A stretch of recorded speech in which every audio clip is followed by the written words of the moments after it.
سبحان الذي أسرى بعبده ليلا من المسجد الحرام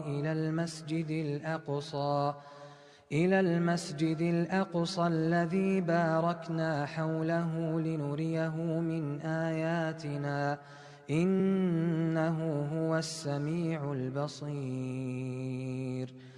وآتينا موسى الكتاب وجعلناه هدى لبني إسرائيل ألا تتخذوا من دوني وكيلا ذرية من حملنا مع نوح إنه كان عبدا شكورا. وقضينا إلى بني إسرائيل في الكتاب لتفسدن في الأرض مرتين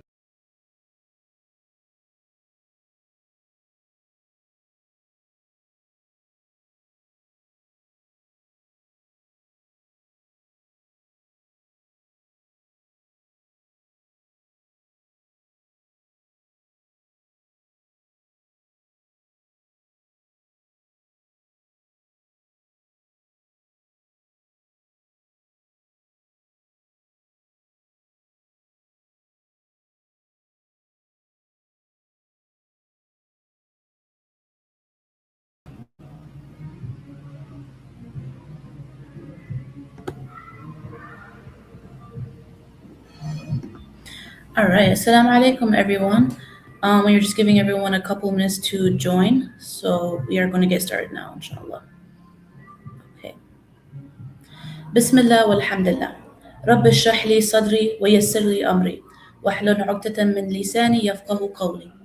Assalamu alaikum and hello everyone. I'm Tasneem Al-Ashkar and I'm an organizer with Palestine Diaspora Movement. Thank you all for taking the time to be here as we gather in the pursuit of justice for our political prisoners. We are honored to present PDM's webinar, Resistance Behind Bars, and welcome a distinguished panel of speakers whose insights will deepen our understanding of the urgency of this moment, as the Palestinian people mark 1,000 days of brutal genocide. I would like to introduce Muhammad Mustafa, the founder of the Palestine Diaspora Movement, who will speak to the critical work that PDM is doing on the ground. So please, Muhammad, the floor is yours. Jazakallahu khair, Tasneem, for getting us started. Bismillah ar-Rahman ar-Rahim, wa salatu wa salamu ala Sayyidina Mawlana wa Habibina Muhammad sallallahu alayhi wa sallam. Rabbi shrah li sadri wa yassir li amri wahlul 'uqdatan min lisani yafqahu qawli. O my Lord, expand my heart, ease my task for me, untie the knots from my tongue, and allow them to understand my speech. Assalamu alaikum wa rahmatullahi wa barakatuh, everyone. It's such a pleasure and an honor to be with you all today. My name is Muhammad Mustafa. I am the founder and the executive director of the Palestine Diaspora Movement, Harakat al-Falastiniyin al-Muhajireen. And inshallah, my intention today is just to tell you a little bit about who we are if you've never heard about PDM. To put it very simply, PDM is a Palestinian Muslim-led grassroots organization that is committed to the liberation of Palestine and the service of its people through principled action rooted in Islam. So we are young Palestinians, young Muslims across the West who have decided that this struggle deserves our whole selves. And what makes us different is very simple. We believe that Islam is indigenous to the Palestinian struggle. It is a liberation theology. It pursues freedom and it demands resistance to injustice as a condition of one's belief. So the Prophet Muhammad sallallahu alaihi wasallam, peace and blessings be upon him, he taught us that there are ranks to this resistance, right? So the very lowest level of faith you might have heard or you might remember is that you hate it in your heart. And the highest is that you physically act. You use your hands to dismantle the injustice, right? And that there is this floor, right? This default where beneath every believer is the hate of oppression in your heart. That is the lowest that a believer is required to just hit that bare minimum, right? But Islam doesn't just leave you at that default. It continuously propels you and presses you forward to rise against injustice, no matter where it is. It's constantly pushing you to reach to the highest level of justice that is pursuable in that moment.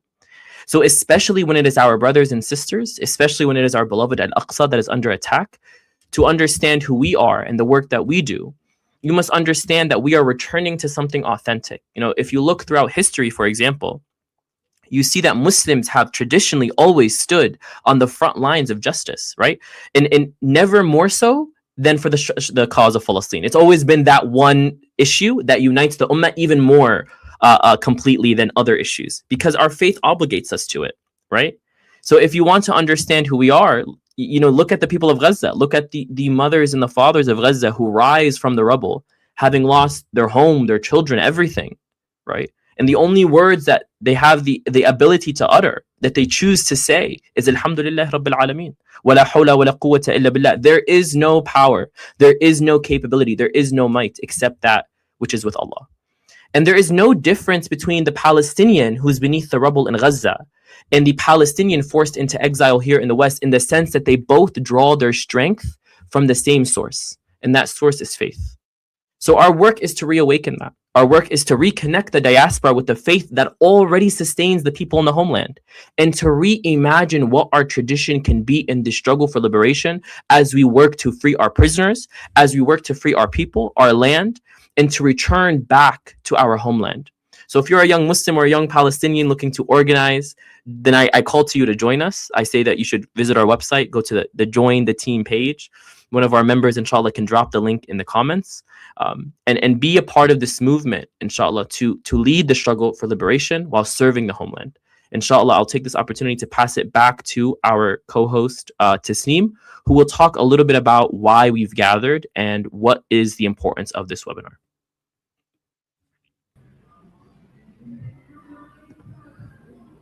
Thank you, Muhammad, for sharing that and introducing PDM. It really is this work of organizing and educating on our political prisoners that is required in taking the first step towards their freedom. Throughout this webinar, we're going to be learning about the role of political incarceration and imprisonment within the structure of the Zionist project, and how these manifest on the ground in Palestine, as we see in the case of Dr. Hussam Abu Safiya.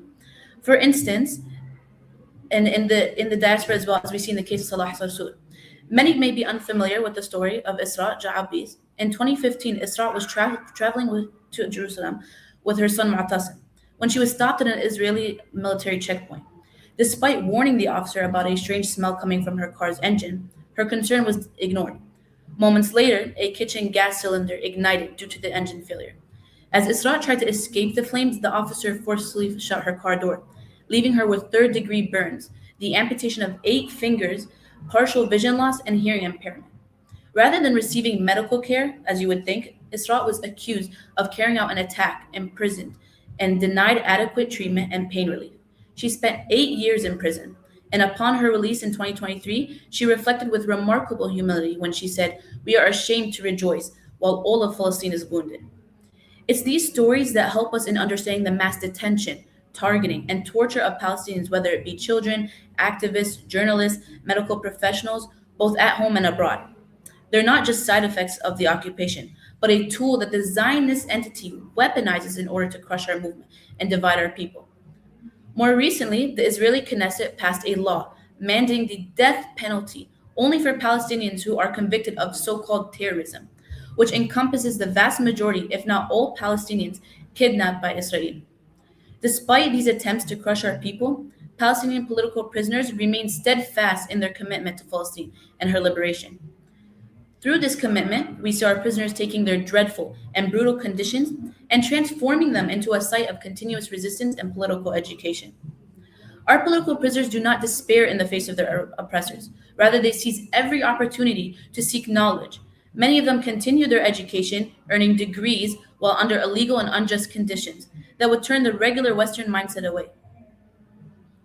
In this webinar, we come together with a panel of speakers who have experienced or have had loved ones experience the conditions of Zionist imprisonment firsthand. Those who can speak to the structure that build and sustain the Zionist prison system and the broader structure of imperial repression, so that we may learn how best to fight and dismantle them. We are honored to be joined by 3 outstanding speakers. First, we'll hear from Mohammed Horaini. He's the founder of Youth Sumud. And then we'll hear from Janan Shahada, a human rights attorney. And lastly, we'll hear from Nida Abu Bakr, a human rights activist.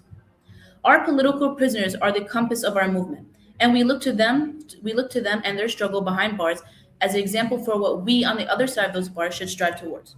May Allah make this a space of solidarity, learning, and action. May He strengthen our spirits and our steadfastness and our commitment. And through our gathering today, may He bring us closer to a free and liberated Palestine and a free and liberated world within our lifetime. Ameen. Now, let's recap the agenda for today, inshallah.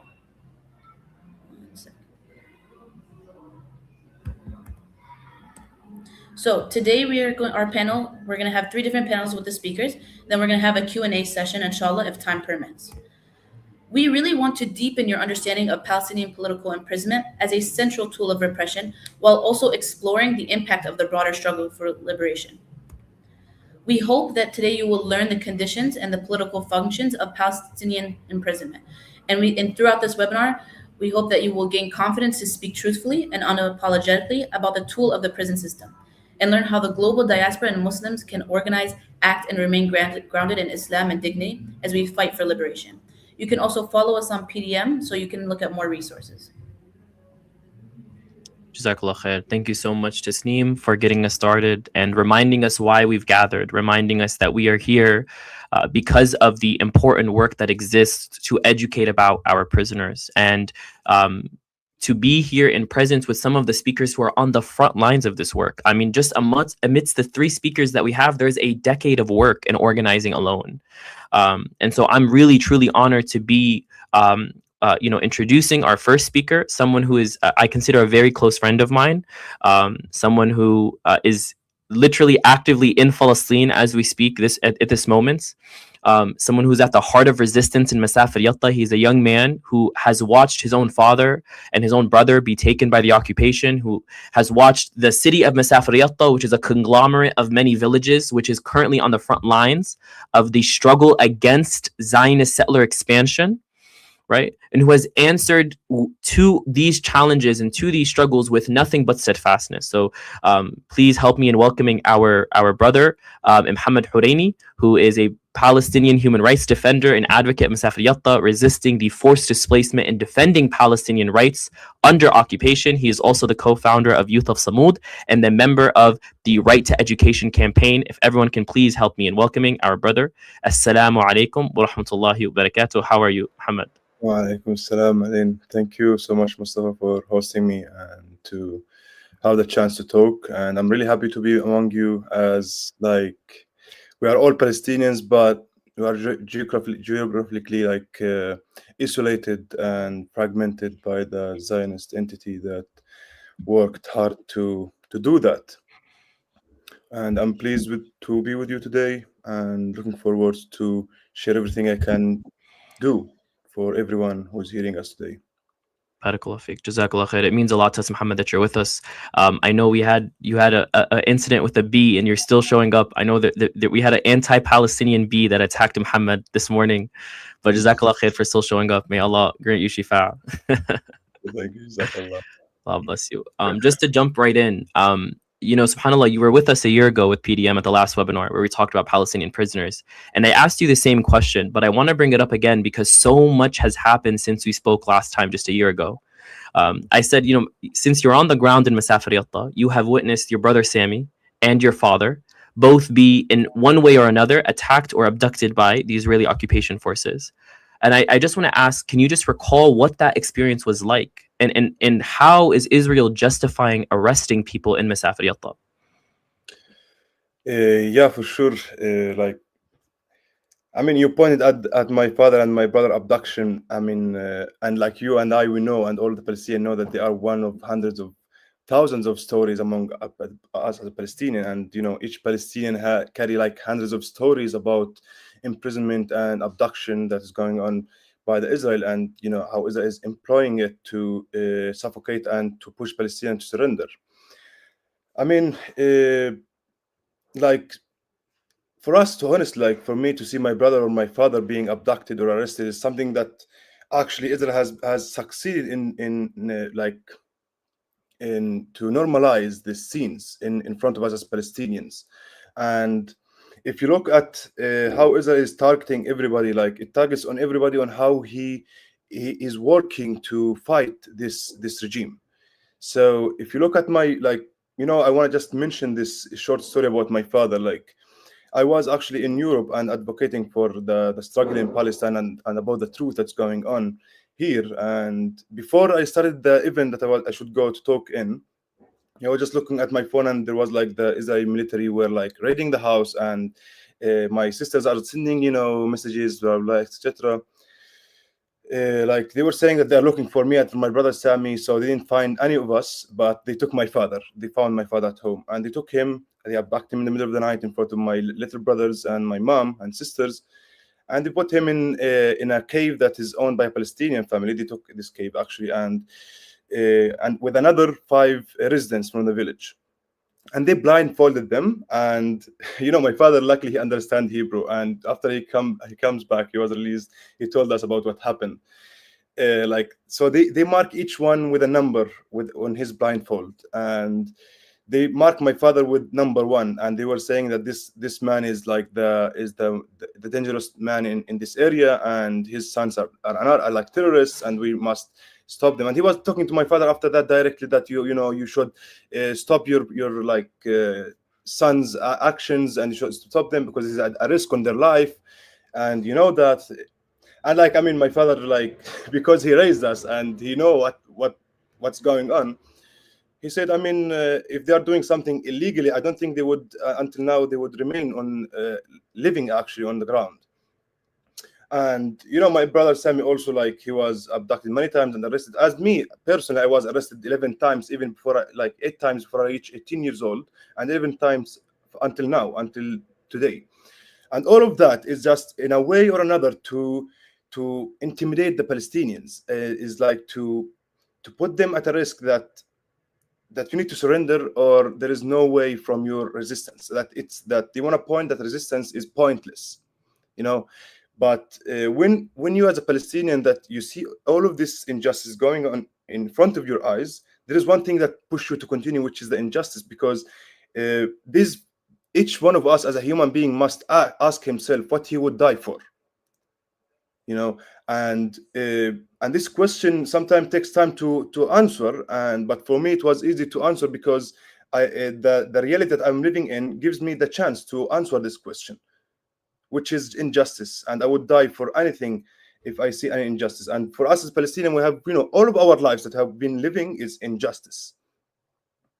So, and another point that I want to point at is that when all of these stories that I'm telling you, and still I can't tell many, but I'm just trying to shorten the time, is that when I tell you that when Israeli forces are raiding the houses in the middle of the night and intimidating the families, the person that they are taking is just a part of the operation that they are conducting, because the real target is the entire community that's around. Because every family that are under the constant threat of the next raid, they are meant to internalize one message, which is that resistance comes at an unbearable price for each Palestinian. And this is what I say, that is it's a systematic psychological warfare to spread and normalize uncertainty against among us as Palestinians, and pressure us into to surrender our land and our rights. SubhanAllah. Jazakallah khair. It's always so beneficial to hear from you, Muhammad, because I know you and your family have been through so much, and being on the front lines of what's happening in Masafir Yatta. Just watching just what's been happening this last year, it's been escalating so much more after the 7th of October, and so we're all in awe of your guys' steadfastness. But I have to ask, this effort by the Israeli occupation to arrest people, right, to take them in, to they put them in prisons. We don't know where they are. You might not even know how long they'll be in there, right? It's administrative detention, so you don't know what the charge is. What role does that play in their effort to try to take more and more land in Masafir Yatta? How have you seen that play out? Let's analyze this entire situation that we are living. Imprisonment is just one pillar, and as you mentioned, in prison you will face many because Israel actually is out of need to prove any justification to that Palestinians commit any crime. Because when you look at the entire regime, because we are living under a military rule, the law itself becomes the weapon to lock Palestinians inside. Okay, and And like when like this displaced, like when people refuse displacement in such a communities, in like until now in Palestine, people are still resisting. Israel does not rely on only one tool alone. It uses home demolition, movement restrictions, releasing the settler militias on Palestinians to kill and attack them, and it's they do whatever they can do to make Palestinian life unbearable and impossible. And if you look at my community and the people who are like using imprisonment, like where I live, people depends on mainly on agricultural work and growing their livestock. Okay, and so when they arrest someone from the community, like you are losing someone from the family and you are losing someone who can work, and that consumes families emotionally and financially. And all what like I mentioned is like just it forces us to spend our time to defend ourselves instead of building for our future. So like I mean, sometimes it's very hard to find the words that can express how it looks like and how Israel is using this, but it is what's our mission actually to explain it, and somehow to that people can get it at some point, because Israel is trying to make it hard to people to understand what's going on, but actually it's already simple when you live on the ground, not being outside abroad by and being brainwashed by the media, the complicit media that are employed for the Zionist entity to whitewash its crimes on top of Palestinians. SubhanAllah. And so, if I'm understanding correctly, you see imprisonment becomes just one tool in the greater effort of Israel to continue taking more land. And so there's all these tools, right? Like psychological torture, right? Economically, like economic hardship, right? Is this right? Exactly. I mean, of course, like Israel is not using only imprisonment, because it's already, we have seen the genocide. I mean, the genocide is enough tool in hand with imprisonment, with also with the legal. I don't like to say it's legal, but it's like how they structure the law to employ it into ethnic cleansing and colonization. And I mean, I would just would love to give this like short documentary, and everybody must like watch it to understand how they already planned. They have like their long-term vision of colonization and preparation. If you could just type down the documentary of the law in these parts, it's an Israeli documentary that captures the high bar lawyers in the Israeli Zionist occupation, who were already working to set up the legal system in the West Bank and also for the Gaza Strip. And it will show for you that Israel were already planning, and they wrote the flyers for the Palestinians who are living already in the West Bank, flyers to drop on them 11 months before the 1967 war. Yeah. SubhanAllah. Yeah, I want you also, Muhammad, just for those who don't know, because I've heard of this documentary, but I think it would be good context if you could explain to us what is like a day-to-day look like in Masafat al-Yatla, someone who, on the ground, right? When you wake up and go to sleep, what's happening on a daily basis with the settlers and the army? Yeah, I mean, it's also different from one to another, because like for me, before I started my university, it was totally different. And now after I started my university, it's for me it's harder, but sometimes you got some time to be away from this, like, let's say, crazy situation that is sometimes make you overwhelmed and overthink about what's going on. But usually, like, my day to day is that you wake up, and of course our phone is full of groups for our community, for the roads that are, because there is a restriction of movement, the gates are that are locking us sometime, the settlers attacks, what's happening around the village. So in any moment you need just to be prepared to just rush for any emergency that could happen. So you only, like, all the community depends on that, and anything could happen. Everybody should be just go on in. If there's an attack, for example, that happens by settlers, we are all tuned just to go and stay in their faces. And when we are all there, of course, the military, the Israeli occupation forces are there, of course, to protect the settlers, to commit any crime they want to do. And if we as Palestinians try to defend ourselves, which is our legitimate right as a human being, of course, if we try to defend ourselves, we will be the one who will be criminalized and arrested.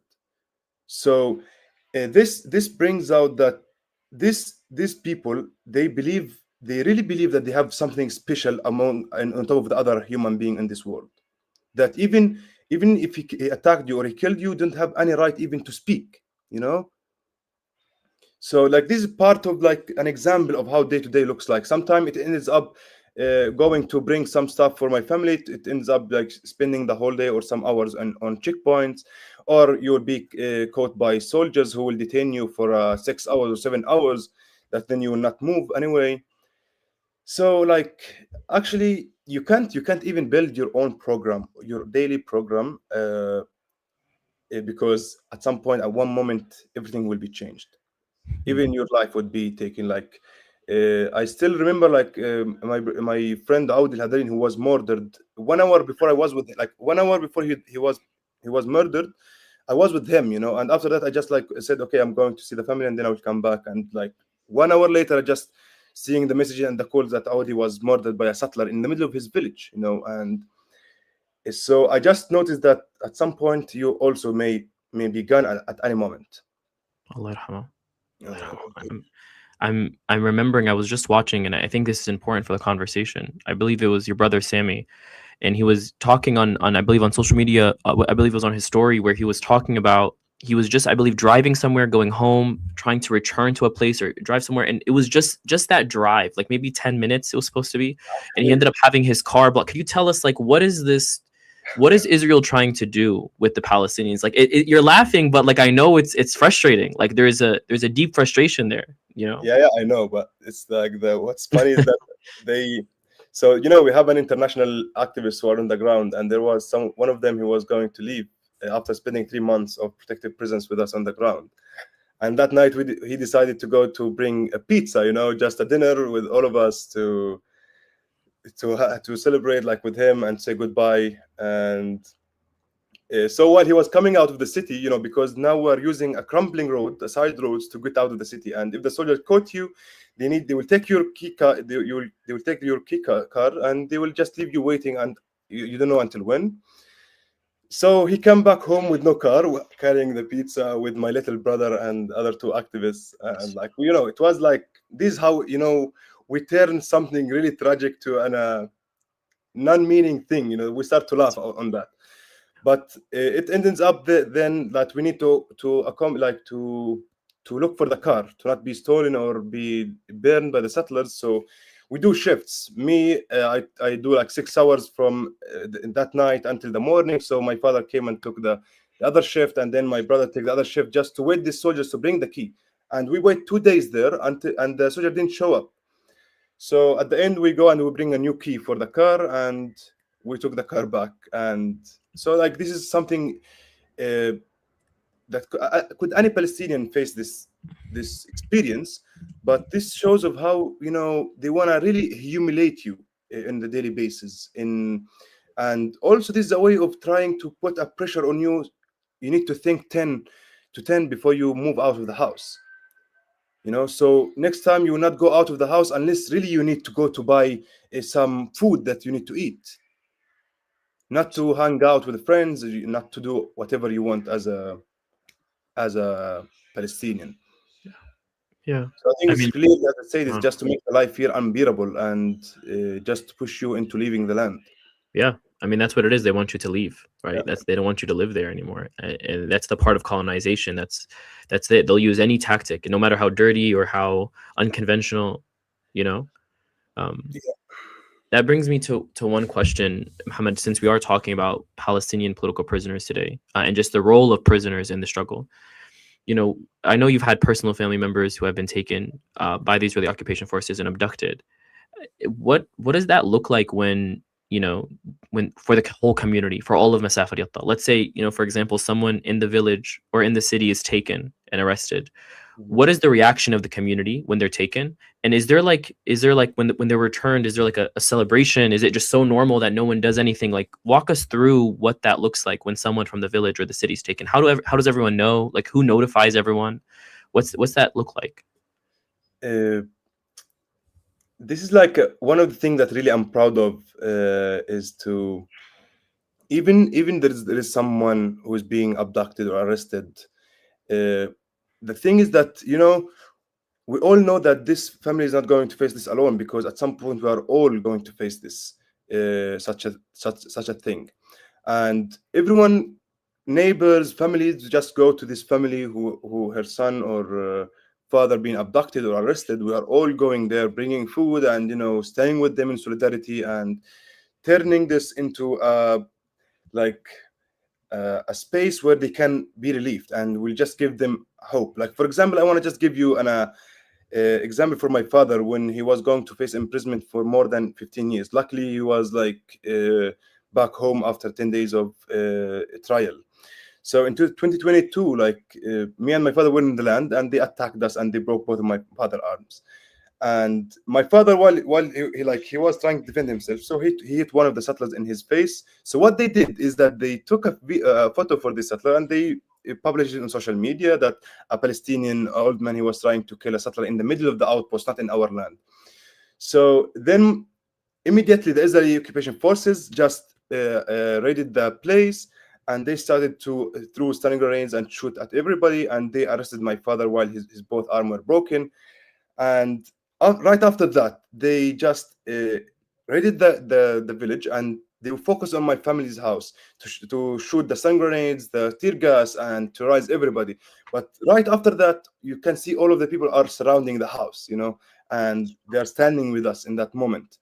And then after all of this shooting stopped, everyone started to laugh, like started to bring out some funny moments from that issue. They forget about all of the terror that they gone through, and they just focus about something, you know, that was really funny, actually, alhamdulillah. But at the end, we continue to fight illegally with the case of my father. And luckily we got a video, and through the international pressure that was also focusing with that trial, my father, like, luckily he was shown innocent. But of course, the settler who attacked my father was still at his home. He was not even held accountable. And this is just a small picture of how Israel is using the apartheid regime to distinguish, of course. So despite all of the challenges and the obstacles, you know, the people of Masafa Riyadh still have the sense of humor that keeps them human, that keeps them, you know, going, despite all of the, you know, unfathomable things that they're going through. No, you have no time to even to look at this thing, because our memory is not that memory that could bear all of this picture and imagination of injustice. So we know that's injustice. We just need to continue to live with it, you know, but not to accept it, of course, to oppose it. But, you know, you just need to find another ways to how we could relieve with that. Yeah. I have to, you know, switch here a little bit and ask you a bit of a harder question, Muhammad, because, you know, I've just watching these videos, you know, from Palestine, and seeing a lot of these, you know, our political prisoners, they're held in some of the worst conditions on earth. I mean, we see them going into the cell, and they look like a completely different person when they come out, right? They look emaciated, they look tired, they look beaten. You know, they're held in some torture camps like Sede Taiman. They're subjected to unfathomable torture, but somehow, despite all of this, they remain strong. Many of them remain, you know, rooted in Islam. We saw the brother of Saleh al-Ja'farawi coming out and reciting Quran days after Saleh was martyred, right? And in the West Bank, we see Marwan Barghouti and others remaining steadfast behind bars. How do they manage to do this? What makes them continue fighting, even despite being arrested multiple times and even tortured? I believe, like, I honestly think that their strength comes out from many things. Like, first, as you said, is the faith. And for many prisoners, like, Islam is not only something that they are practicing. It's just like it's like it gives them the patience and the purpose on the belief that injustice, no matter how powerful it is never permanent. And this is what me and you, Muhammad, like, and everybody knows that, like, justice at some point will be gone. And the second thing, that they're not suffering only for themselves, you know, because they know and they understand that they are part of a much bigger, like, story. People who have been struggling for freedom for for generations, and that alives, like, that gives the meaning of to what they are doing and what they are going through. And of course, what also give us the possibility to continue whatever the circumstances that we are going through is the hope, because if you don't have a hope, you will not start or do anything, of course.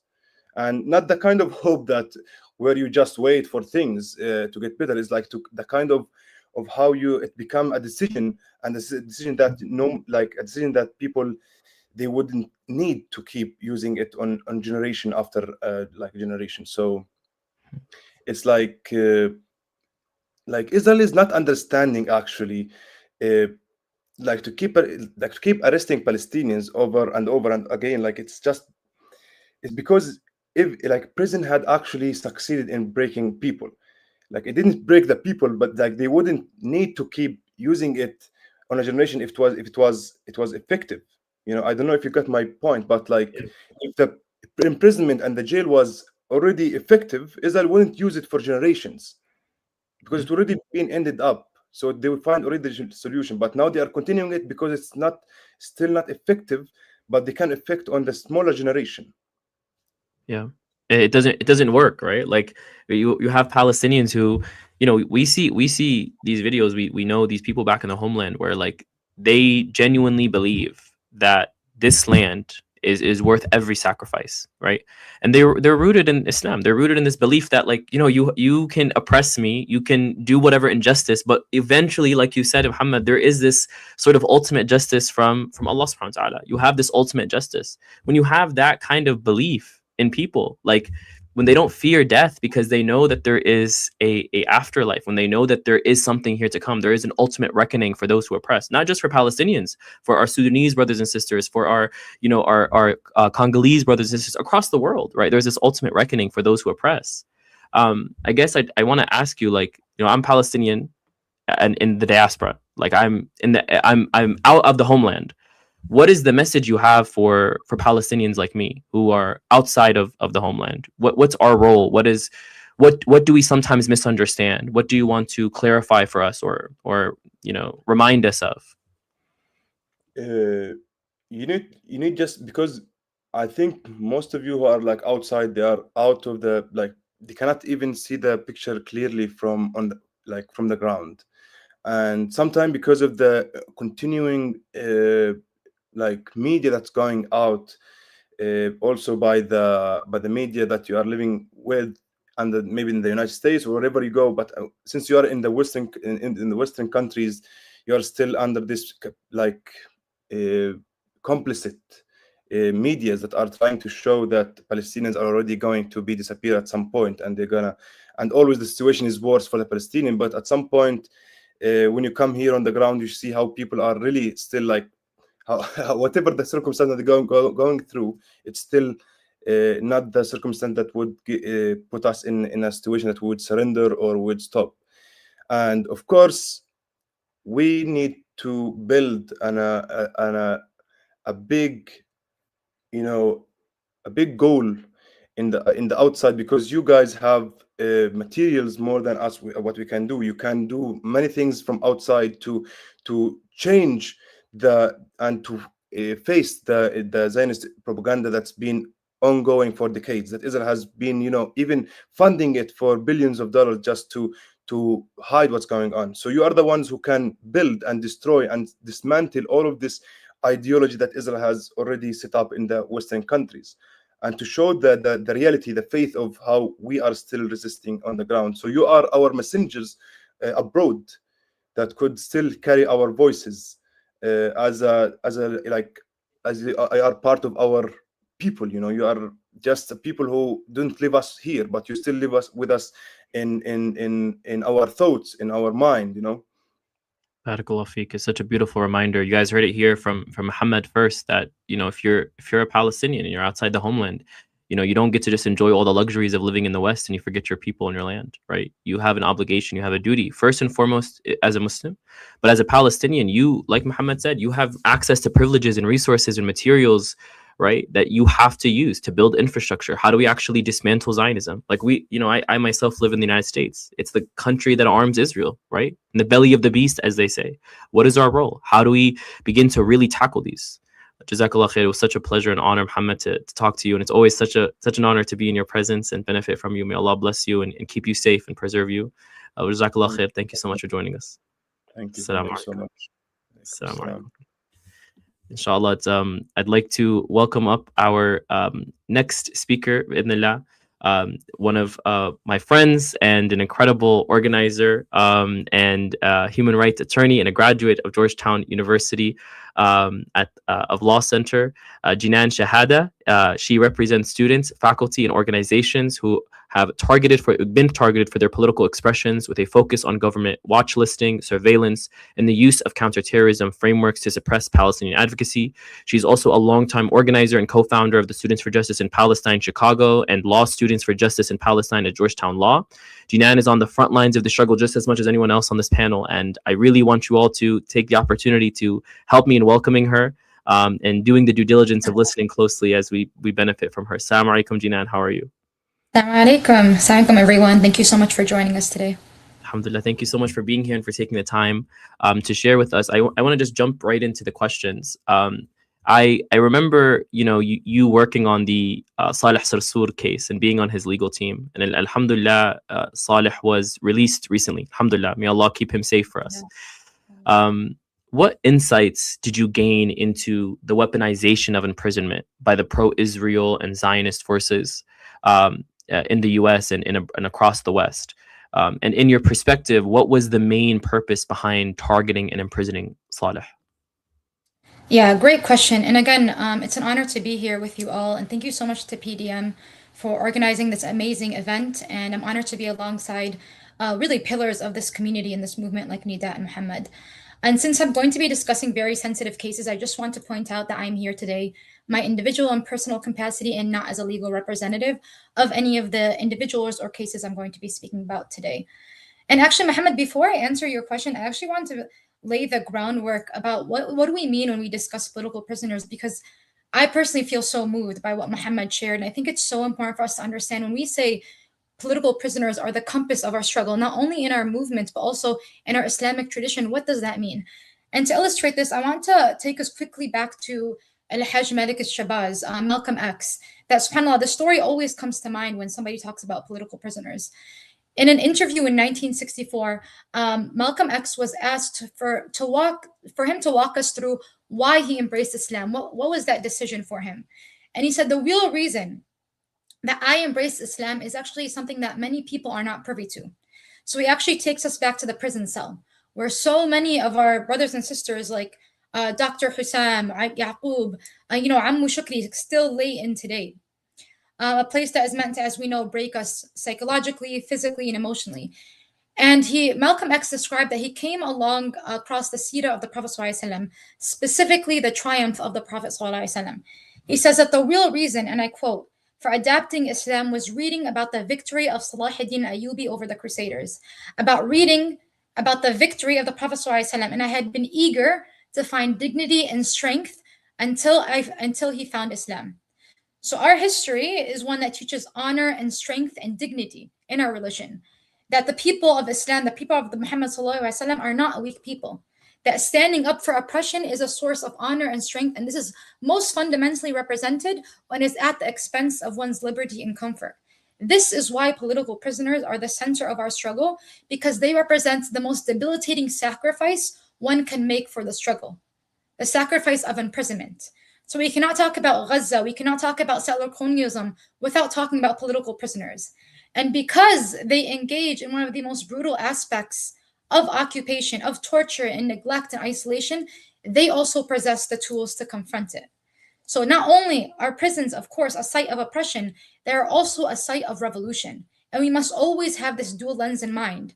Whether it's Khalid al-Jarrar, again, teaching literally schoolgirls and having classes and tests for schoolgirls in prison, or Saleh Sarsour on a weekly basis, releasing letters to the community, highlighting the course of the movement as a whole. So again, our political prisoners teach us what our iman should look like. They are the freest of us because they have completely let go of the shackles of this dunya. And للأسف, a lot of us still remain shackled to this dunya. So again, this is why political prisoners are the center of our struggle. So I want to move, now that we understand and lay this groundwork, just talking about Salah Sarsour. And for those who don't know, Salah Sarsour is a 53-year-old Palestinian man from Al-Bira, Palestine, who has been a lawful permanent resident in the United States for 30 years. And I don't say this, again, to give any legitimacy to our immigration system. Actually, quite the opposite. We should never allow the law to define the boundaries of our moral outrage. I say this because it exemplifies how outrageous and how much of an obstruction of justice this case was. Salah Sarsour was the president of the Islamic Center of Milwaukee. He was also a board member of AMP, American Muslims for Palestine, that has long been a source of constant targeting by not only the federal government, but the Zionist lobby as well. I think we're at about 8 cases against AMP as well. And some of you even may know Salah Sarsour from his work with MAS. So subhanAllah, we're all here today, and even me as a child of this community, we are all here today as a result of every single thing that Salah Sarsour has built. And on March 30th, as we know, a dozen ICE agents surrounded Salah Sarsour and placed him in ICE custody, despite the fact that, again, he's been a lawful permanent resident for 30 years with no criminal history. And in justifying his detention, the government actually cited accusations related to his political imprisonment in Israel when he was a teenager. So he is someone that literally escaped the confines of Israeli prison as a teenager, only to be confined again by the same system later on in his life. But we know that, again, the real reason for his detention was to retaliate against him because of his vocal support of the Palestinian movement and to silence the movement as a whole. And alhamdulillah, it brings me great and immense joy to announce that after 80 days of brutal ICE detention, Salah Sarsour, who lost 30 pounds, again, Muhammad, you talked about how these prisoners come out looking completely different. Salah Sarsour lost 30 pounds as a result of the medical neglect and abuse he faced.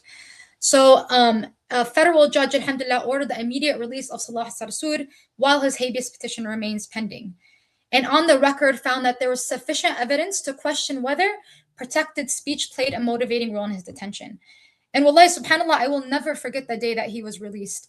For anyone that's been in the West Bank when Asra is released, it feels like Eid. And that's what it felt like in Chicago. From Chicago to Milwaukee, everybody coming out in the streets, everybody saying Mabruk and hugging and crying with each other. And I remember when he came, when he finally joined us in our community, he looked me in the eye, and I was obviously very emotional and crying. This was not only a client of ours, this was a ammo that I grew up with, an elderly man who the state put through so much. And he looked at me and he said, Ana radi, like I am content with Allah subhanahu wa ta'ala's plan.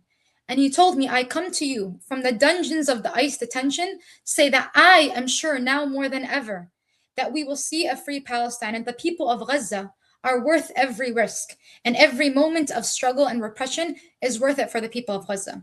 SubhanAllah, these are why we say the political prisoners are the compass of our struggle. And lastly, the 2 quick things I want to point out in what we have learned about the Zionist entity in this case. And this is something that we really outlined in the timeline of the habeas petition that we filed for Salah Sarsour. That a couple weeks before Salah was detained, the Assistant Attorney General of Civil Rights publicly announced that the Department of Justice should investigate, prosecute, and dismantle AMP at their very roots. And that the Trump administration signed 2 executive orders a couple weeks before his detention to, again, criminalize Palestinian advocacy. And then 72 hours before he was arrested, the House also passed the IHR definition of anti-Semitism to criminalize any advocacy for Palestine. So ICE, this administration, these agencies, they are all in coordination. They are all working together. And just like they are all working together, we must all work together. All our institutions, all our communities, all our organizations, right? And we saw this aspect really come together in Salah Sarsour's case, where people from across the US, from the West Coast to Midwest, were organizing protests and campaigns and letter writing campaigns to Salah Sarsour, that even the most immovable representatives were now visiting Salah Sarsour in prison. And the last thing I would say, just when it comes to the tactic of what is the reason for all of this, this is a tactic that we have historically saw by the state of targeting leaders in order to suppress the movement. We first saw this in the Black Panther era, where Black Panther leaders received sentences of over 40 years for simply feeding children, again, in a way that the state that never could. We also saw this with Imam Jamil Abdullah Al-Amin, rahimahullah, who just passed away a year ago, who again was died in prison for simply advocating for voter registration rights. And we saw this again post 9/11 and going after the Holy Land Five, Muhammad Salah, so many cases that we're saying. So this is the playbook of every tyrant, refined, reignited. Again, oppressors do not come up with new tactics. They replicate and refine old ones. But just as this tactic has failed before, wallahi, this tactic will fail again, because this time we are not caught off guard. This time we have an entire defense infrastructure and we are more united and stronger than before. Allahu Akbar. Jazakallah khair. Wallahi, Jinan, I had goosebumps when you were talking about Salah's his release. May Allah subhanahu wa ta'ala keep him safe. I mean, I had goosebumps all over just thinking about, coming out of some of the worst rooms and cells that this country hosts, right? These dungeons, as he said, and to come out and say, Allah is sufficient for me. I mean, what strength. Allahu Akbar, right? Allahu Akbar. It's thank you so much for sharing that.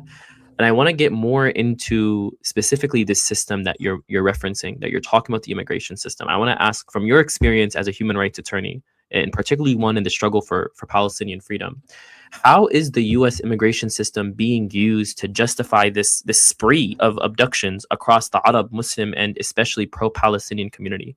Like, I want to know, how is ICE and the FBI, especially with the recent and very egregious indictment of the UMich students, able to get away with things like this?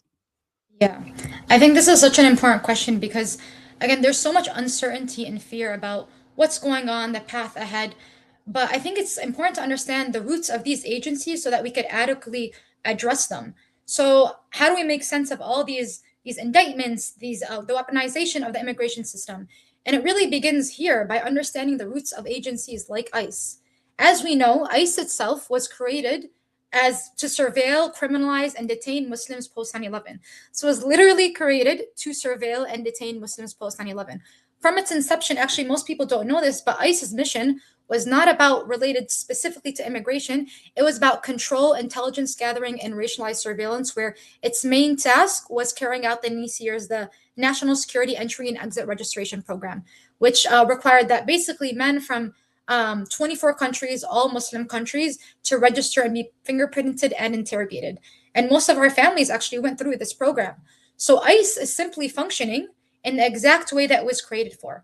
But what I want to highlight is that this form of repression is not exclusive to our community, even though it was created, again, ICE, to surveil our community. That the criminalization of Blackness as America has long served as a testing ground for state repression. We can't look at things of like, oh, the FBI is now indicting, Palestinian advocacy. What happened before that's laying the groundwork for the state repression, for these expanded executive powers? And it comes really from the decades-long normalization of over-policing, mass incarceration, and surveillance of Black communities that made the creation and expansion of ICE possible. That before there was ICE, there was stop and frisk. And it was a mechanism to really terrorize Black life. So what does all this mean, just to bring it full circle? That what we are seeing now is the natural continuation of the decades-long fascism that the US has inflicted across different communities for decades. But each cycle of repression builds on the last, and it becomes more chaotic, more uncontrollable, and really more devastating, whether it's through the creation of ICE or the detainment of Muslims post 9/11, or right now, as we're seeing the indictments and weaponization of the immigration system. That what we are witnessing today is the inevitable evolution of a system that has been perfected through repetition. And now I think I want to really think bigger picture, that there's so many things that we're also seeing in the legal space that's contributing to these reverberations, these ripple effects, right? And now it's really tapped the anti-ICE movement. As we know, over the past 3 years, there has been no line that has been not crossed against the Palestinian movement, from arrests to federal indictments to surveillance. And we cannot forget that, again, the unprecedented attack by ICE started with the detainment of Mahmoud Khalil and Palestinian students. That Palestine was first a testing ground for the limits of fascism. And now we have entered a new era where there is no red lines, not moral, not legal, not social. And in fact, just last week, we had one of the most outrageous forms of legalized repression of dissent. And this really goes into what happened to the UMichigan students as well. Where in this case, specifically the Prairie Land case, and this is a case that every single person, every single organizer and activist needs to know. Protesters, a couple protesters were literally protesting outside of Prairie Land ICE Detention Center, a noise demonstration on the 4th of July to protest the anti-ICE, the ICE's basically movements. And amongst those, basically what we found last week is that they all received sentences from 50 to 100 years in prison. I'm going to repeat that again. These protesters who were just protesting outside the ICE detention center receives 50 to 100 years in prison. So the question is, how did we get here, right? MLFA, we represent one of the protesters who received a 70-year sentence for just a noise demonstration again. And the government, what they did here is they sought the first-time use of a rarely used statute. It's called the provision of material use to terrorists. And this is usually not used in domestic context, that this statute actually does not require any connection to any form of terrorist organization.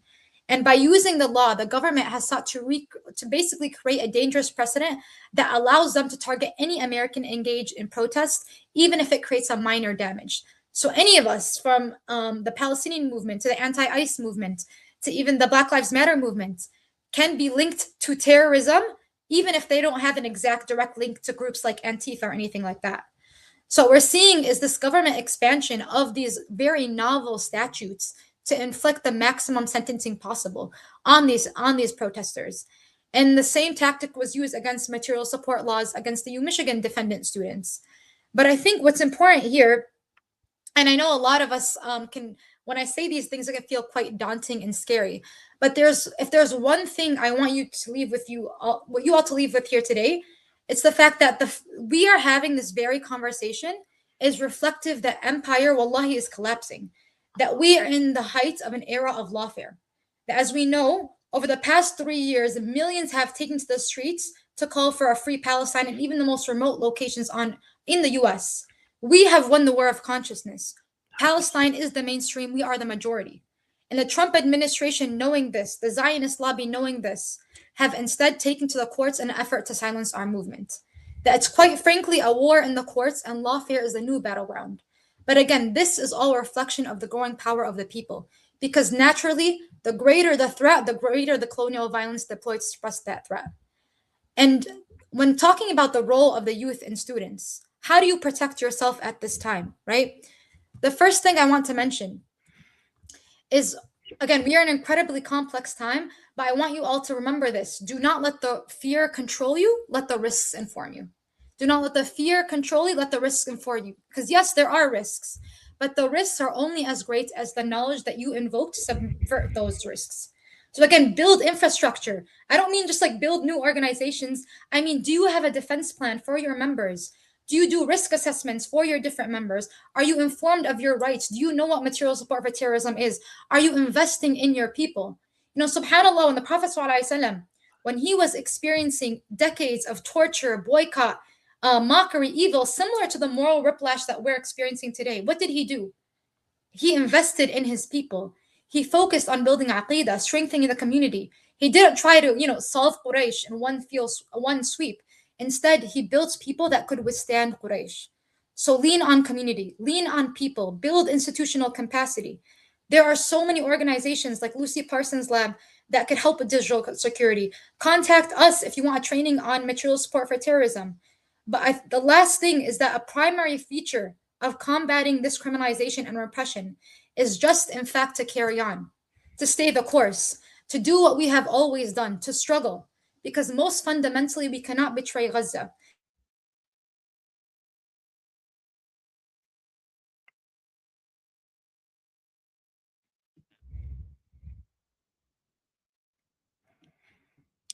Bismillah. Going to try to re-add Jinan with her now. Jinan, you were just sharing a few words, inshallah, before you got cut off. Bismillah. Bismillah. I'm not sure where I got cut off, but I think I was just ending with the most important thing, I think, is for us to stay the course, and that, inshallah, all their attempts will fail. But as long as we lean on community power, institutional power, we have been here before and we thrived and we will thrive again, inshallah. Inshallah. It looks like we have a spy in the stream. They didn't want you to finish your sentence. You were just No, literally. you're gonna finish strong, and they said no. We can't have Nobody another would powerful. like. May Allah bless you. I mean, this is really. I mean, hearing that this is a daunting time. Like, I appreciate you being honest about that. Like, it's not easy, right? Like, it's okay to say that there is some fear to have with the system at play. And I guess with that question, it brings me like, what's the balance? You know, I'm sure you're probably, a lot of attorneys are very risk averse, right? But I want to know, like, what is the balance between keeping your community safe while also not being a coward? Like, I want to still be courageous. I just want to make sure that these people are safe. What does that balance look like for us as Palestinians and as Muslims in the West? Yeah, that's a great question, because I think when we speak on this, we also have to remember that it won't serve us if every single one of our organizers or our activists are in prison, right? There has to be a sustainable aspect to our movement.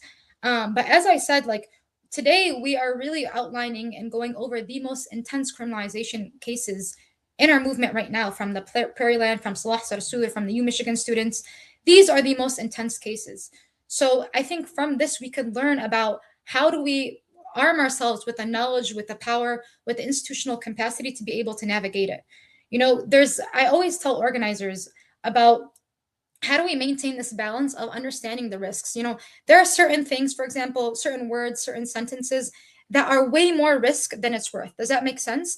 And instead, you can get your message across, you can get your organizing, your campaign across in a way that's more sustainable, more effective, without using those couple of terms. So it's hard to go into the details of this, but this is why I think, honestly, the most important thing is to not let the fear control you, but the risks inform you in a way that you are armed with the knowledge instead of letting the fear control you. So if you don't have a material support for terrorism training for your organization, I would really really encourage you guys to reach out and do that. Again, having risk assessments for your members who is undocumented, right? Who is a green card holder. Now we really have to make sure that those who are at the front lines are the ones who are the most privileged, are US citizens, things like that. It's a very difficult thing to navigate, but alhamdulillah, we do possess now the defense infrastructure, the proactive infrastructure to be able to take this on. So we're not saying that everybody needs to go to prison, be fired, or anything like that. We're saying that we are able to handle this in a way that is in line with our iman, right? That we are principled people, that the people of Muhammad sallallahu alaihi wasallam are people that do not hide in corners. We are on the front lines, but we do it in a way that is strategic. We do it in a way that really answers the call without putting our people at risk, inshallah.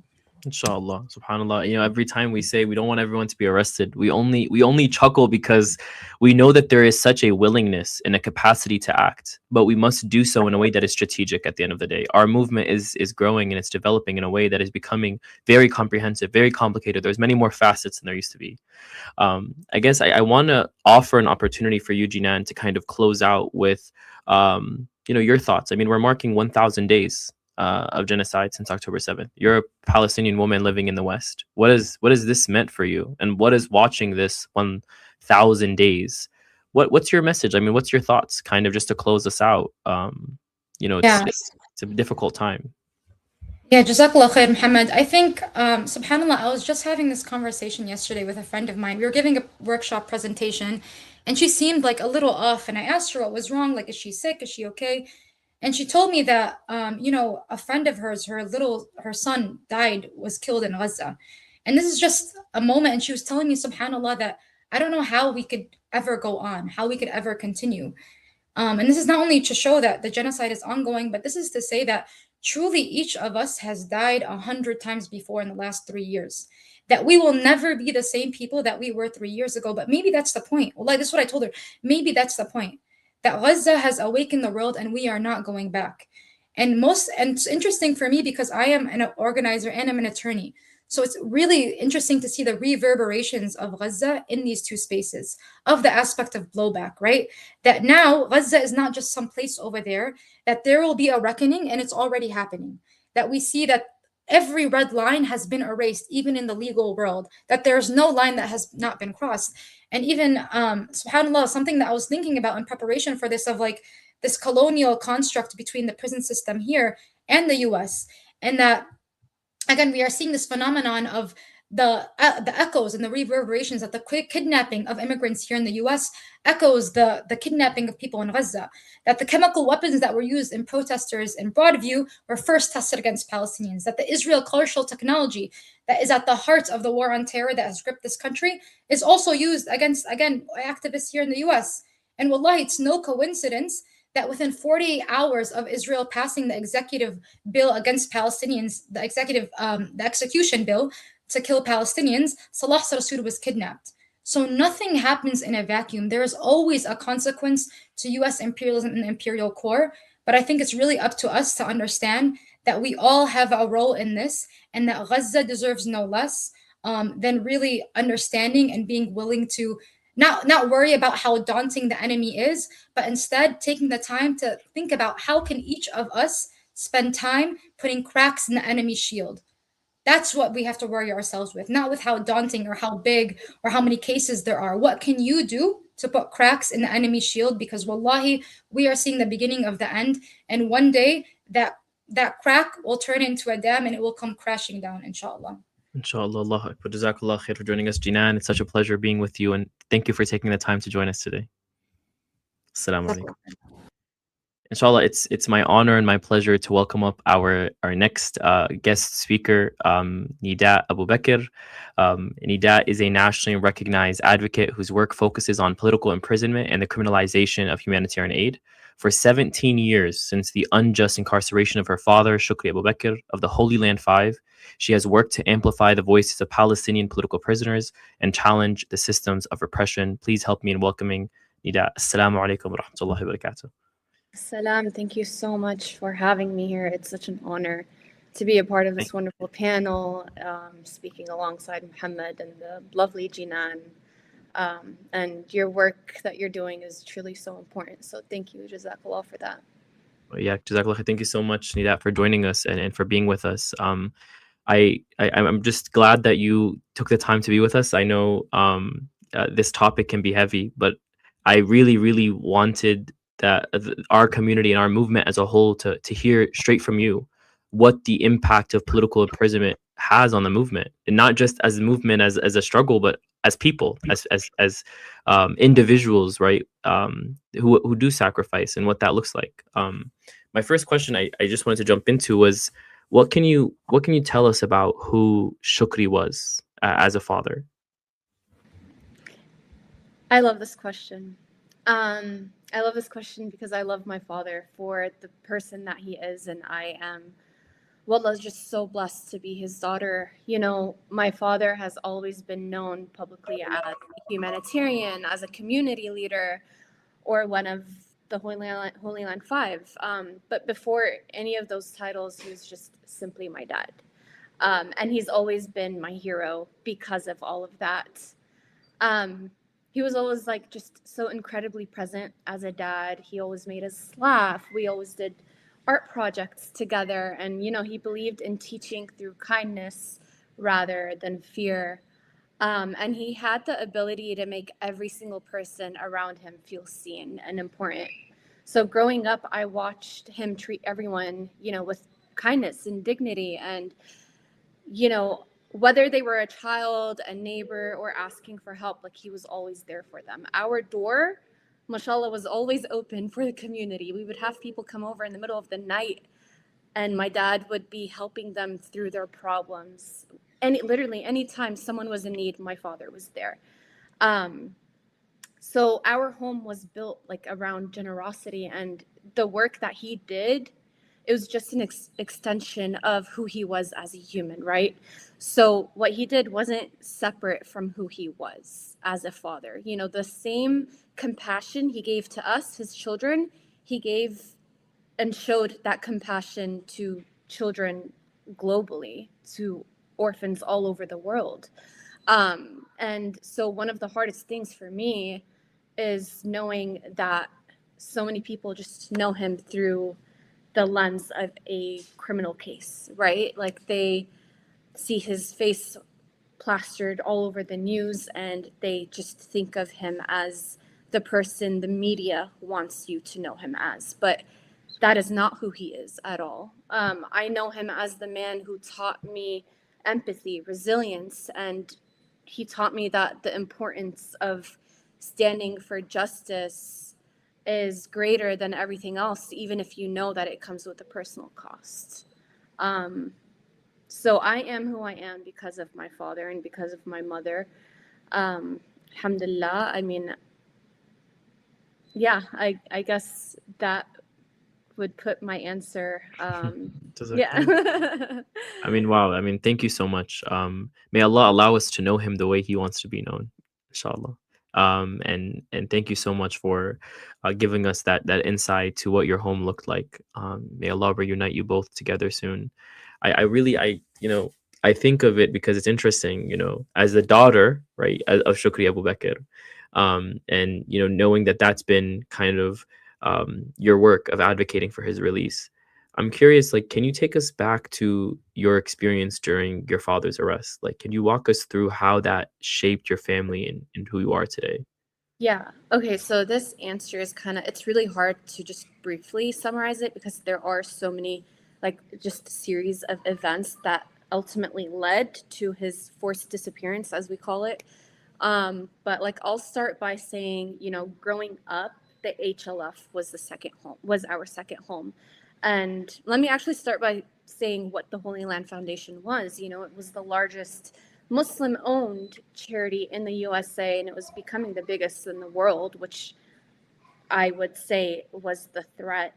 Their threat was the fact that they were helping children in need in Palestine. They were really advancing the Palestinian community as well, educating them and giving also the children in Palestine the resources they need in order to grow up and rebuild Palestine, right? So that was the threat, is that they were rebuilding Palestine and helping Palestinian children get a chance at life, right? And the biggest threat to Israel is an educated Palestinian child. So they were the largest Muslim-owned charity. They helped people globally, but their main focus, or the crime, was that they helped Palestinian children. And I would be at the office every single day with my dad. I would be in there with his in his meetings. I would go with him downtown whenever we would do food drives, and we'd help the houseless community. And then all of a sudden, our world flipped upside down when I was just 7 years old in 2001, and the FBI raided our home. In 2001, when the FBI raided the Holy Land Foundation headquarters here in Dallas, Texas. They froze the assets. They took everything out of the office. They even took my favorite book, my animal book. They took every single thing and used it all as evidence. And then, so between 2001 and 2004 was this weird time. My dad was traveling back and forth, trying to find work, because the Holy Land Foundation was his baby, and so he would travel back and forth. And then when he came back one summer, he came back for my sister's surgery. I had a sister, Sanabel, who was born with cystic fibrosis and thalassemia, and actually she was the reason behind the birth of the Holy Land Foundation. The Holy Land Foundation was born with my sister, Sanabel. My father was seeing that she was getting the best medical attention in the world, and he's like, it's not fair that she's getting this medical attention when she's just geographically lucky. What makes her any different than a child in Palestine? She's just as Palestinian as them. So he wanted to, of course, give back and help the children in Palestine with medical supplies, and they built hospitals, schools, etc. So going back to the summer of 2004, he came back to be here for my sister's surgery, and they knocked on the door around Fajr. I was only 10 years old at the time. And next thing you know, you hear just the knocking getting louder, and then they say, FBI, open up. And I was right there about to open the door when a stampede of FBI agents just ran through our home, guns pointed at our heads. Imagine being a 10-year-old American girl seeing this happen when everything when this image looks like everything that you've seen on the news, right? Everything that you've been taught about that happens in Palestine, but it was actually happening right here in my home. So they rounded us up, put us in the living room, and then they kidnapped my father, took him away. He was gone for about, I think, 2 weeks, and then he came back home, put him on house arrest, and then we were just kind of living in a really weird post 9/11 world. And so every single thing you did, you were reminded that you were being watched, right? Like there was an undercover FBI vehicle posted up at the end of our street. The landline was fuzzy every time I would try to talk to my friends on the phone. We were just constantly reminded that we are being watched. So then in 2007, fast forward to 2007, we had the first trial. This ended in a mistrial because there was no evidence really that the prosecutors gave the judge. There was no strong enough evidence to lead to a conviction, right? Even the jury didn't see this as anything worth convicting them of. One of the prosecutors left the team and he said this was a waste of time and money. 2008 happened, and that trial led into a guilty verdict. Now, one thing about this trial is that the prosecutors came back harder than ever. And I wouldn't say they worked harder to find evidence, they worked harder to fabricate evidence. They even did something that was very unconstitutional and never heard of. They brought an anonymous witness from Israel to say some lies. And so this led to the guilty verdict. And I remember that day, mind you, we were attending the court sessions every single day. This was months of trial. And then there was like this waiting period. So the day of the guilty verdict came by surprise, and we all rushed downtown. And I remember the courtroom just being silent when we heard guilty, guilty, guilty. I mean, if you could drop a pin, you would hear it. So when you heard guilty, guilty, guilty, everyone just gasped. No one would have guessed that that was about to happen, especially given that we just had a mistrial the year before.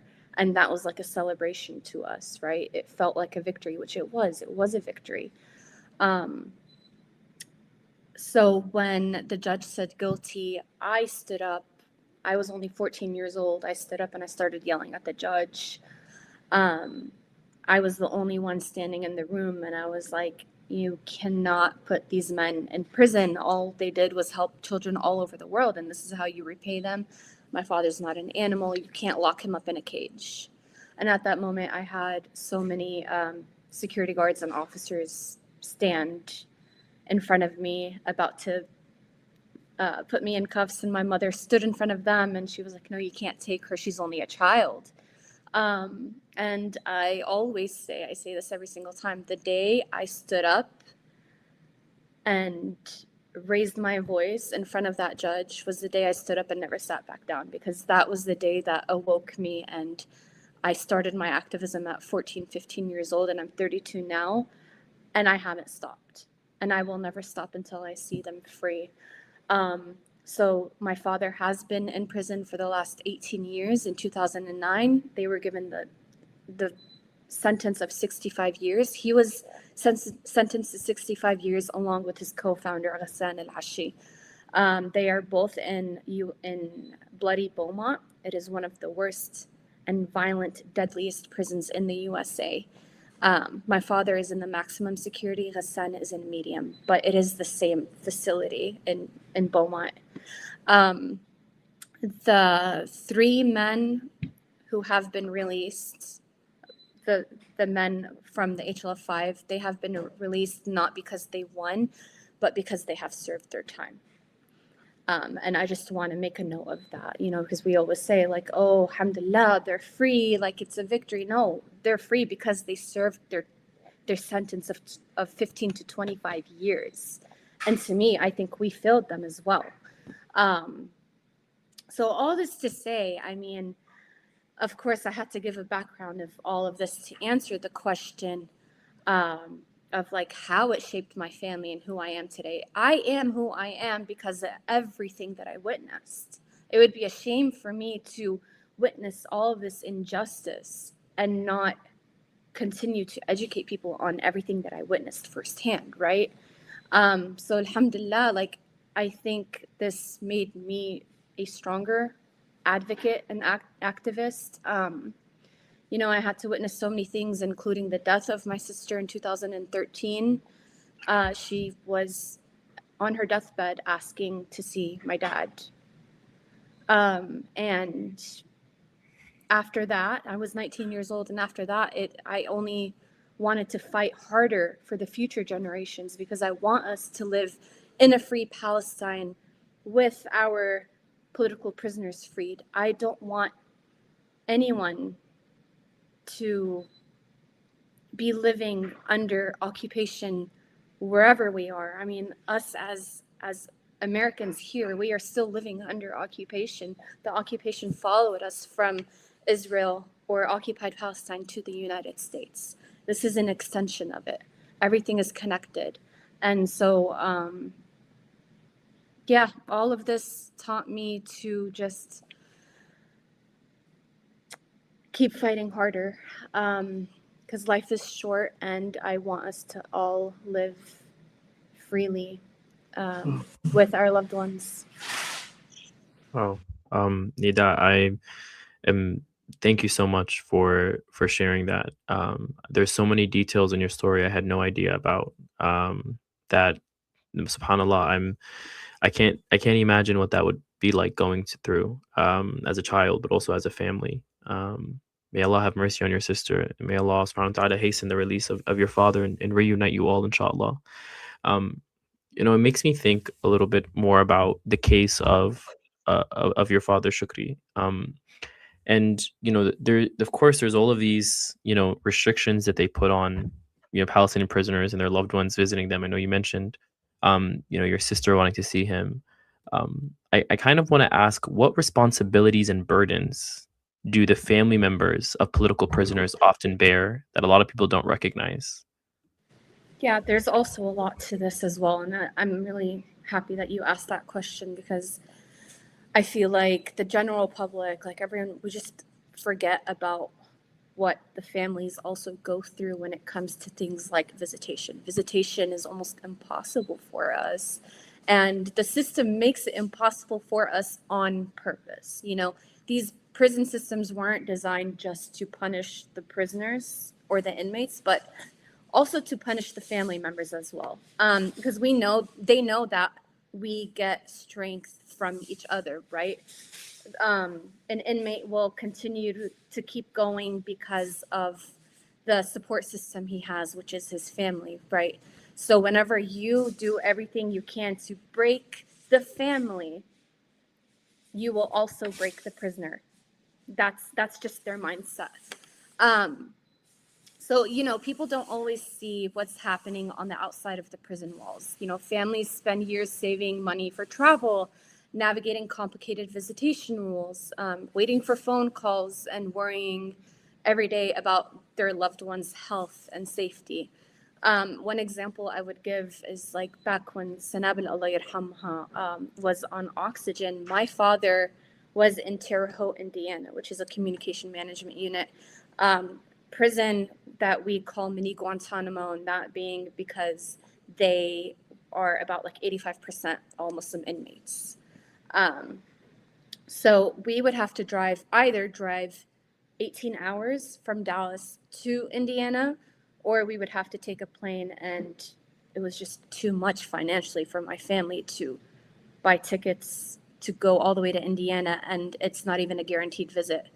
And that being because back then it was behind a glass wall or glass window, and if there was just this any minor inconvenience, they can shut the prison down and shut visitation down. We've done it before where we drove 18 hours. My sister was on oxygen. We'd have to arrange for there to be an oxygen tank ready at the hotel for her to fill up her tank before the visits.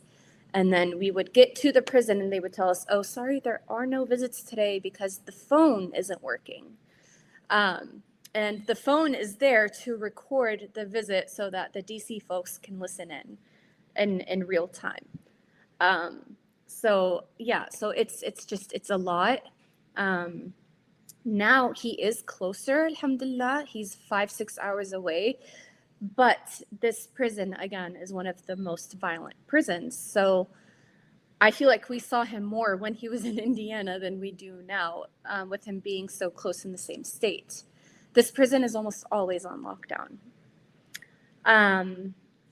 There's almost always a fight that breaks out, which leads to the lockdown. My father himself has had near-death experiences because of these fights that break out.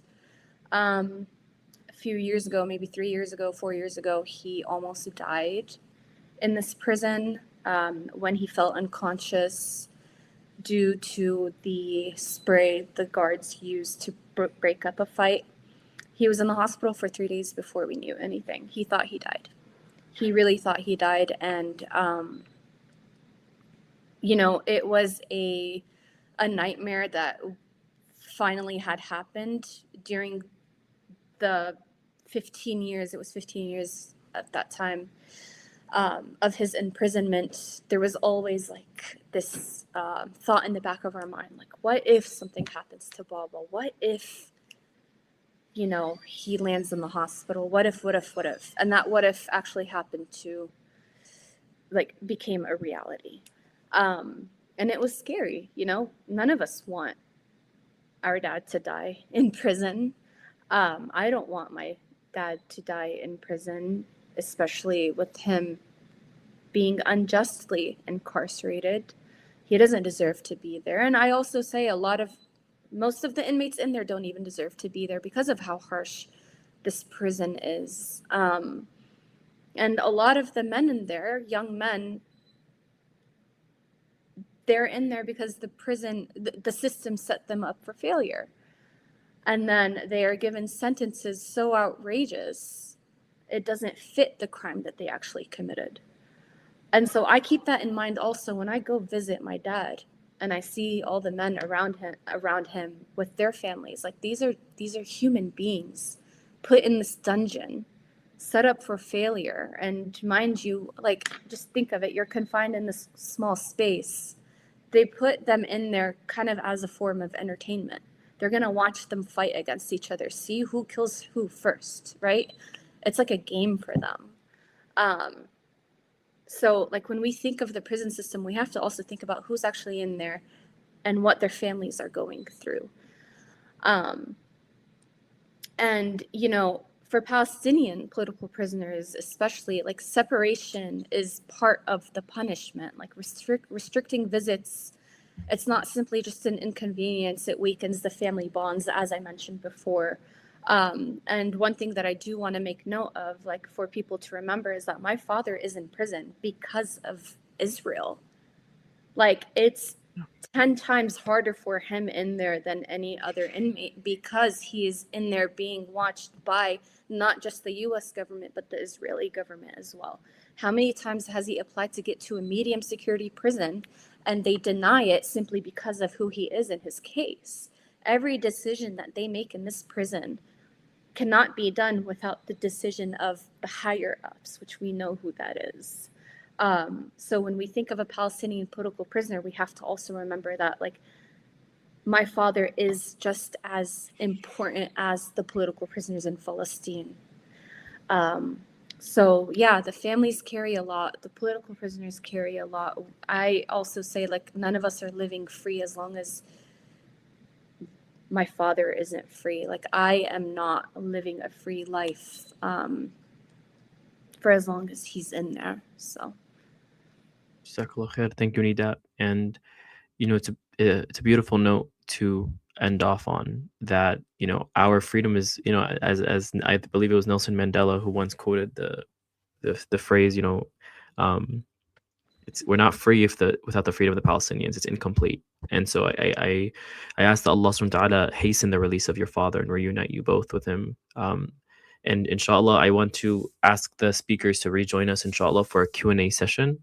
We have time, inshallah, for 1 or 2 questions. And I can bring you all back on stage, bidnillah.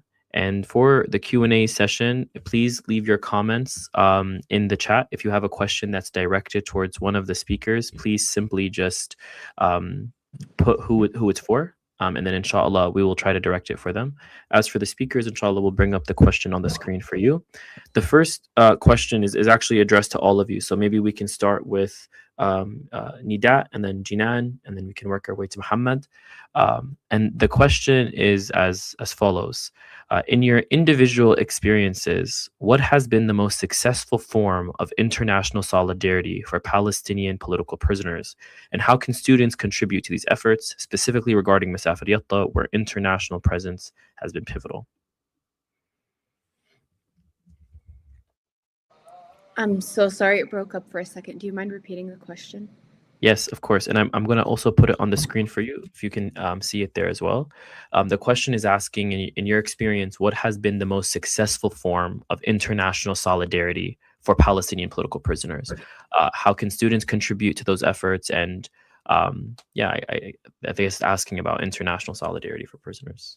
Yeah, this is a great question. And, obviously this is an international struggle. It's not just confined to the U.S., because there are political prisoners all over the globe, not just in Palestine and in the U.S. So I think we need to continue to host events, not just in the universities, but within our community and online like this, so that everyone all over the globe can tune in. And I think that itself has been really successful with these campaigns. Obviously, continue to push our elected officials, no matter where we are. Continue to push them to advocate for prisoners' rights and for their liberation. And on top of that, I guess this is more in the US, but on top of that, to push them to remove themselves from working with AIPAC, because AIPAC it had a lot to do with prosecuting a lot of these guys, like my father. And we also have to continue to lobby. We have to be just as strong as them, even stronger. And just, I think, but the first step is to say their names and spread awareness. Keep posting online. You might feel like it's not doing much, but just know, no matter how many followers you have, whether you have 1 or 1,000, you are still educating one new person. And that one person might know something or someone that could help out with this, right? So just, we cannot give up the fight. And then there was something else that I wanted to mention. Sorry, I got a little distracted. I do want to mention, when people learn about my father's case, I don't want them to see it as a chapter that's already over. No, we've only just started. So we have to continue to push these campaigns and continue to just raise our voices, because our voices it's something that they can't take away from us. Jazakallah khair. Thank you so much. Jinan. Yeah, Jazakallah khair, Nida. You covered that so beautifully. I think one important thing to mention, as Nida said, we have to understand that this is all part of a global war on terror. And it's interesting because when Muhammad told me about this webinar, I was like, we need to get somebody from the UK, the Flinton 25 campaign, and we need to get somebody from Germany, from the ULM 5 campaign. There are so many different political prisoner campaigns happening right now because our movement is just being suppressed on all sides through incarceration. But I think the Flinton 25, if you guys are not familiar with that campaign, please become familiar. Again, the ULM 5, so many different cases that are happening right now across the US, from the West Bank to Europe to the US. And I think in thinking about what makes a campaign successful, a political prisoners campaign, we have to understand what are the goals of incarceration, as Nidat said, first is to isolate them, right? To physically remove them from their community and spaces and their families. And the second is to set a precedent of criminalization and deter any future forms of dissent. Also to create the stigmatization around even association with these individuals. So what does that mean for us? Again, first, if the goal is to isolate them and remove them from our community, then the goal is to make them visible, right? If the goal is to isolate them, then the goal is to make them visible within our community. And we saw so many examples of this, even with, as I mentioned, Sheikh Jamal Abdullah Al-Amin, rahimahullah, we were not able to get him out of prison, but he was actually denied the necessary eye surgery to the point that he became blind.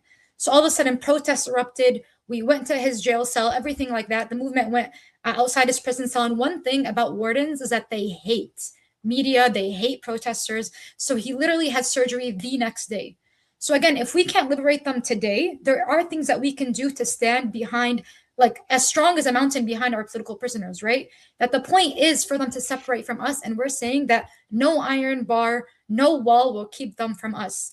And second, again, if the point is criminalization, we make what they did the status quo, we make what they did normal, the status quo. We continue on as usual. And the third thing I think is the most important thing, and subhanAllah, me and Nida have talked about this so many times, is the stigmatization. I've seen this happen so much from Muhammad Salah to even, unfortunately, the Holy Land 5, of even being afraid to associate or saying their names. People get a little lower, their voices get a little lower when saying their names. No, like they are taj ala rasna. They are literally the beating heart of our movement.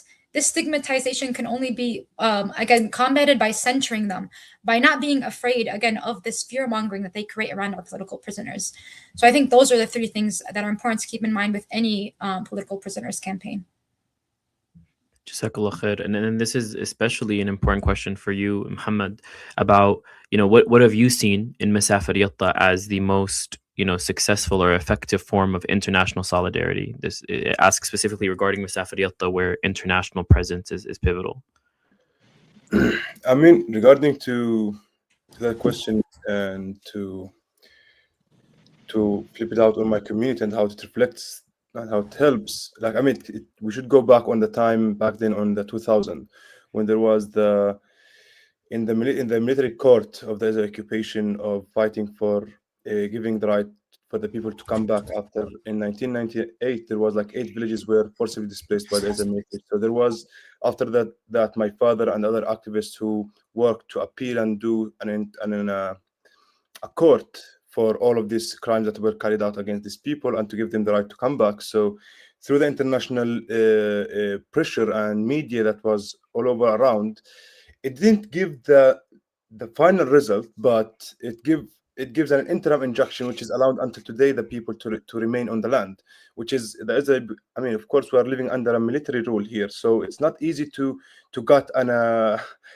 win the case actually legally, because you're already facing an entire regime and its law that was already structured and its aim to forcibly displace you as Palestinians. So, but after that, with the international pressure, we got an interim injunction allowing the people to go back to their home. But people were banned even from building their homes, infrastructures, to have a room, to have a house.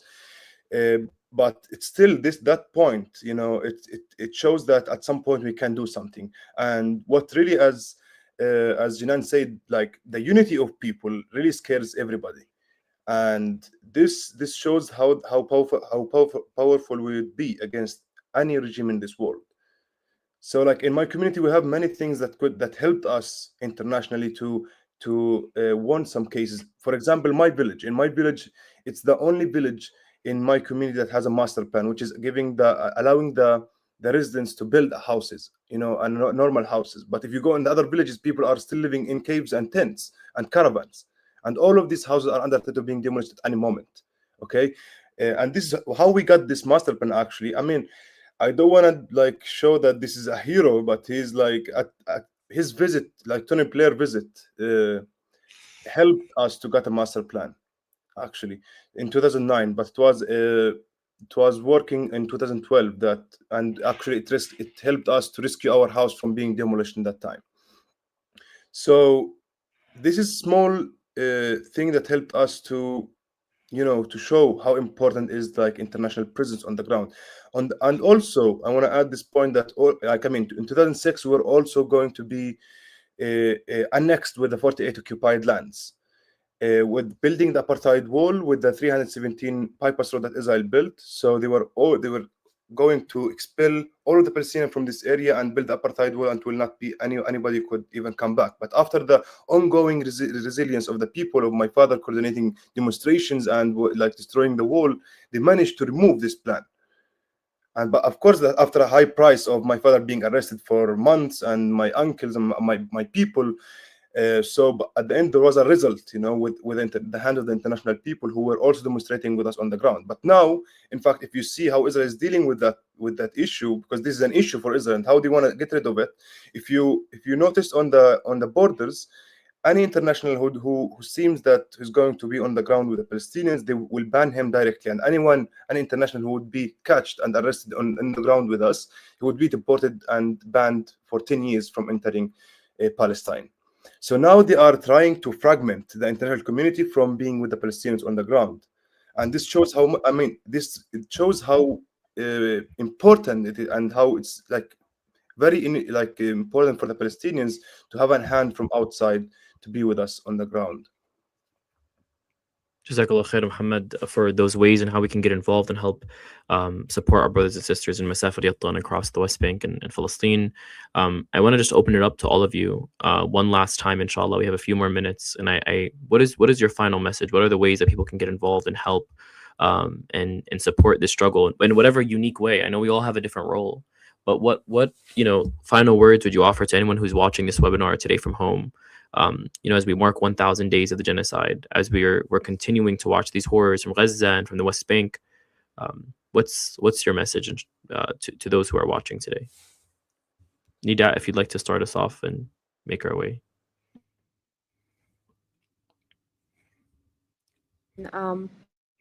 I just want people to remember, like, the Holy Land Foundation case. It was set as a precedent that changed the landscape of civil liberties in this country, and it expanded the government's use of material support laws in ways that have since been used against Muslim charities, activists, communities. So what happened to my father, it became the blueprint, right?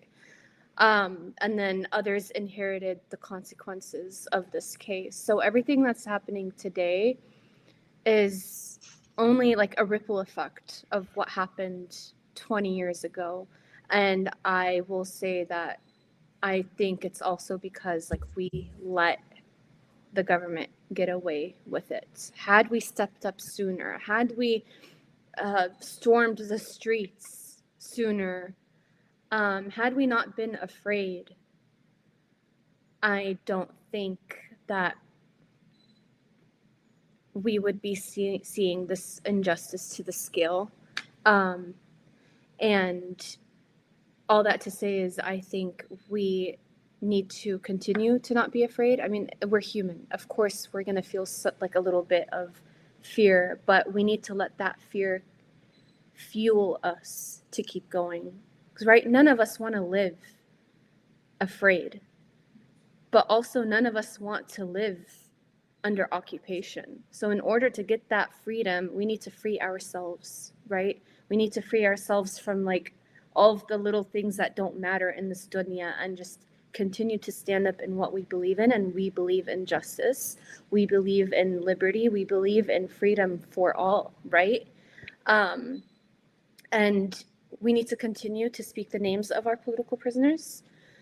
We cannot speak of a free Palestine without speaking of our political prisoners being freed. We cannot get a liberated Palestine without the liberation of our political prisoners. It doesn't work that way. So we need to focus on them. We need to bring their names more into our rooms. When we have events for Palestine, bring former political prisoners, bring the family members of political prisoners. Trust me, they are more qualified to speak on this than an influencer who just learned about Palestine yesterday. And we cannot just focus on everything being aesthetically pleasing and this and that. No, the occupation is not beautiful. The occupation is ugly. This is an ugly reality. So let's stop focusing on the things that don't matter and focus on what actually matters. So continue to post no matter what it makes your algorithm look like. Continue to speak up. Continue to say the names of those who have been forgotten, because we cannot fail them the way we failed Imam Jamil. We cannot fail them the way we failed Walid Dakka. We can't fail the rest of the political prisoners who are in there today. Jazakallah khair for that powerful message. If it's okay, if we can go to Muhammad next and then Jinan, it's okay. Yeah. I mean, there are many forms of each person and which way he can help and he can support and he can fight for this cause. I mean, since Palestine is like, it's not only about Palestinians. We are the front line for all of the nations that are behind these barriers and these walls. If we look at the ideology of this Zionist entity, it's not only about Palestine; it will also extend across the greater Israel that they are talking about. And anyone who's saying this is like this is not my problem, at some point it will reach out to your doorstep, and we need to move before the time is already late. And you need just to know that even my father told me this before I started my activism when I was 13 years old. To like, if you're standing as an activist, there are like huge prices you need to pay, and yeah, there is huge prices. But when you look at the other people crisis, you will just look at your crisis and you will just compare them, and they're nothing. And of course, the first people that you compare with is our people in Gaza, and whatever we face is uncomparable to what our people in Gaza Strip have been facing, and of the daily murder and slaughtering. So you need to find courage and hope and faith in everything that you are doing in your daily life, and to stand up for justice. We have ways of like many ways how to face this, and I mean, we don't look at the power and of how this regime is being supported by the entire world, but it's very simple. I think that the day of this regime will end, and it will be just very simple that no one expected it will fall. Inshallah, of course. So yeah, I'm just like, as Nida said, everyone should just continue to speak out, never give up, and inshallah we will win, and we will have our day of freedom and justice, and everybody can live in peace and justice. Inshallah. May Allah subhanahu wa ta'ala allow us all to return to our homeland and keep it safe for you, Muhammad, and gather us, inshallah, one day all together. Allah will witness this day. Jinan, Bismillah. Bismillah. Wow, following two giants, really.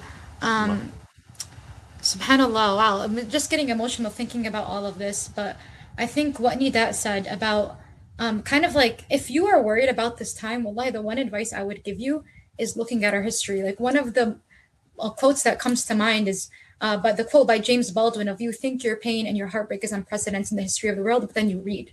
Because really this time, as we know, is not only a regurgitation of the post 9/11 era, but of oppression against all different communities. And if there's one thing we learn in history, is that community movement thrives and survives.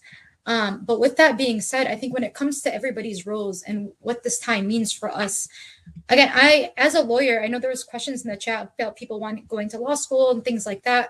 We know, and for me as a movement lawyer, I know that the law is only as powerful as the people power behind it, right? That we are in a time where the law needs to be redistributed to the power of the people.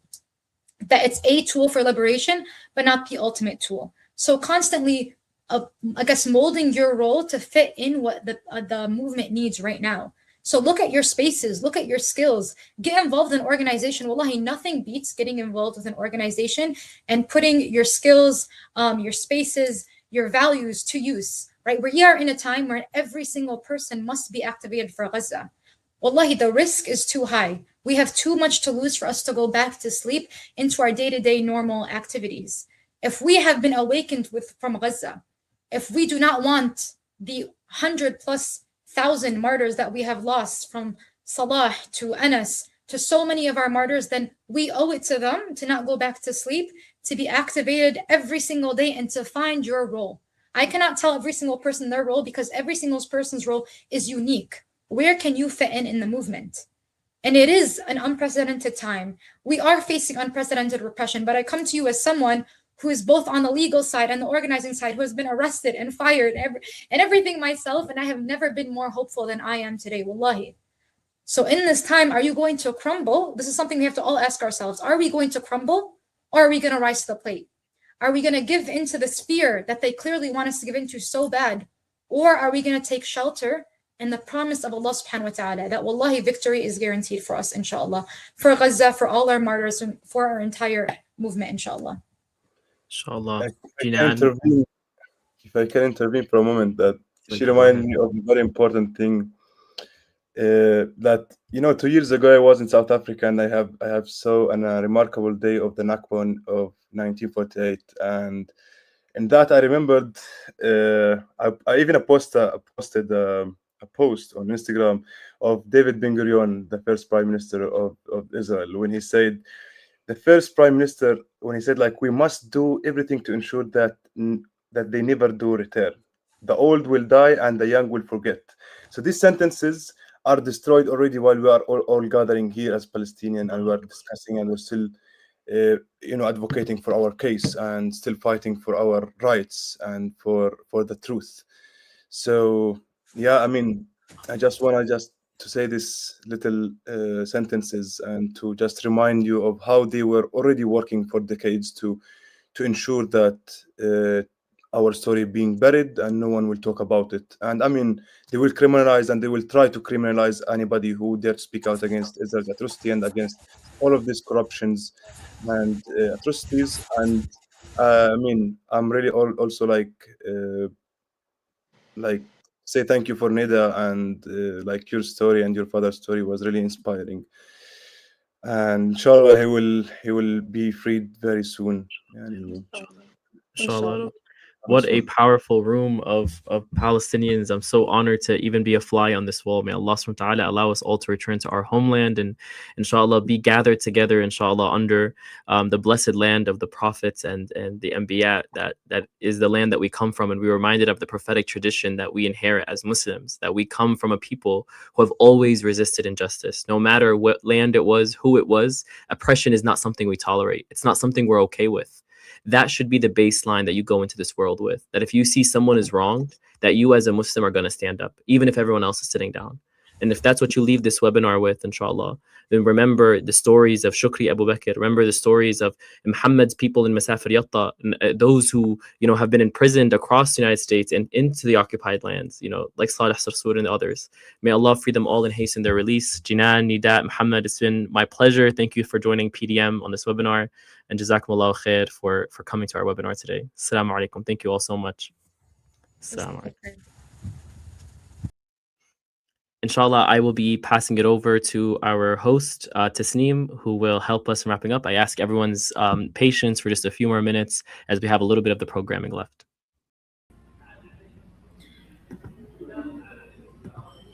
Thank you, Muhammad, and thank you to all our speakers, Muhammad Horeini, Jinan Shahada, and Nidat Abu Bakr, for sharing your time and knowledge with us.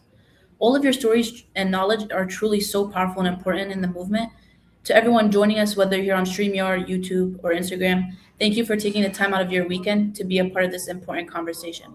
I also want to invite everyone to explore the free resources available on our website, including the Palestine 101 crash course, which has reached over 75,000 people, as well as many other educational resources. If you enjoyed this webinar and considered it beneficial, please consider donating to help fund Palestinian organizing with PDM. And before you leave here today, if you could take a moment to complete our short feedback survey, because your input really does help us improve with these webinars and grow in our work. And we do really look at the survey responses to help us improve for the next webinar. So if you could take 30 seconds of your time to complete it, we'd really appreciate it. You guys could also connect with us through your Instagram or other social media platforms to hear about any other upcoming events and our educational posts. If you didn't get the chance to scan the QR codes, we'll provide links in from the website where to donate in the survey in the chat, inshallah. And with that, we're going to play a short video by PDM to recap the past 1,000 days of a live stream genocide and to remind us of why we do this work. and then we'll close with we'll close the webinar with a short dua. So thank you all again, and assalamu alaikum.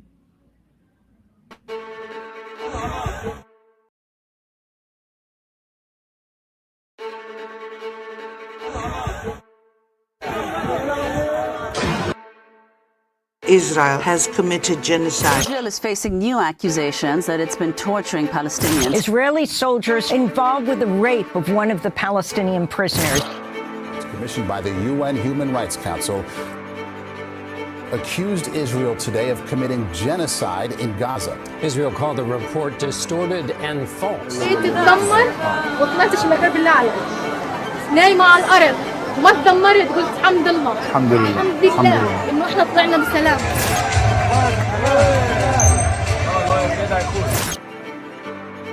Guys, we're booming Gaza right now. I'll take my popsicle.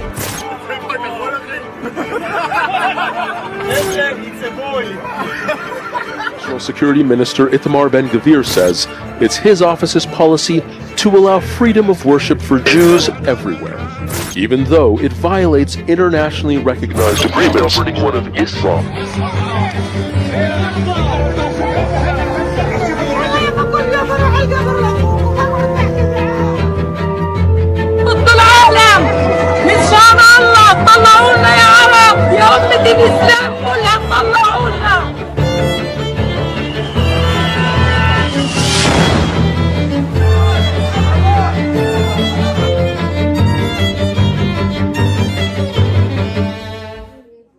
بسم الله الرحمن الرحيم كانوا قليلا من الليل ما يهجعون.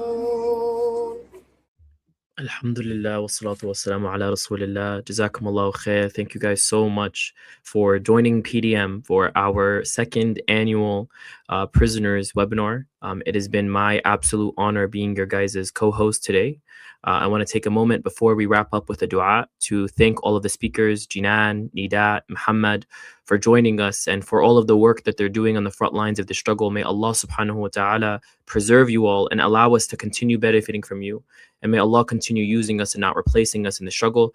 I want to thank the PDM support team, which is behind the scenes, those of us that you cannot see that are managing and keeping this running like a well-oiled machine. May Allah bless them.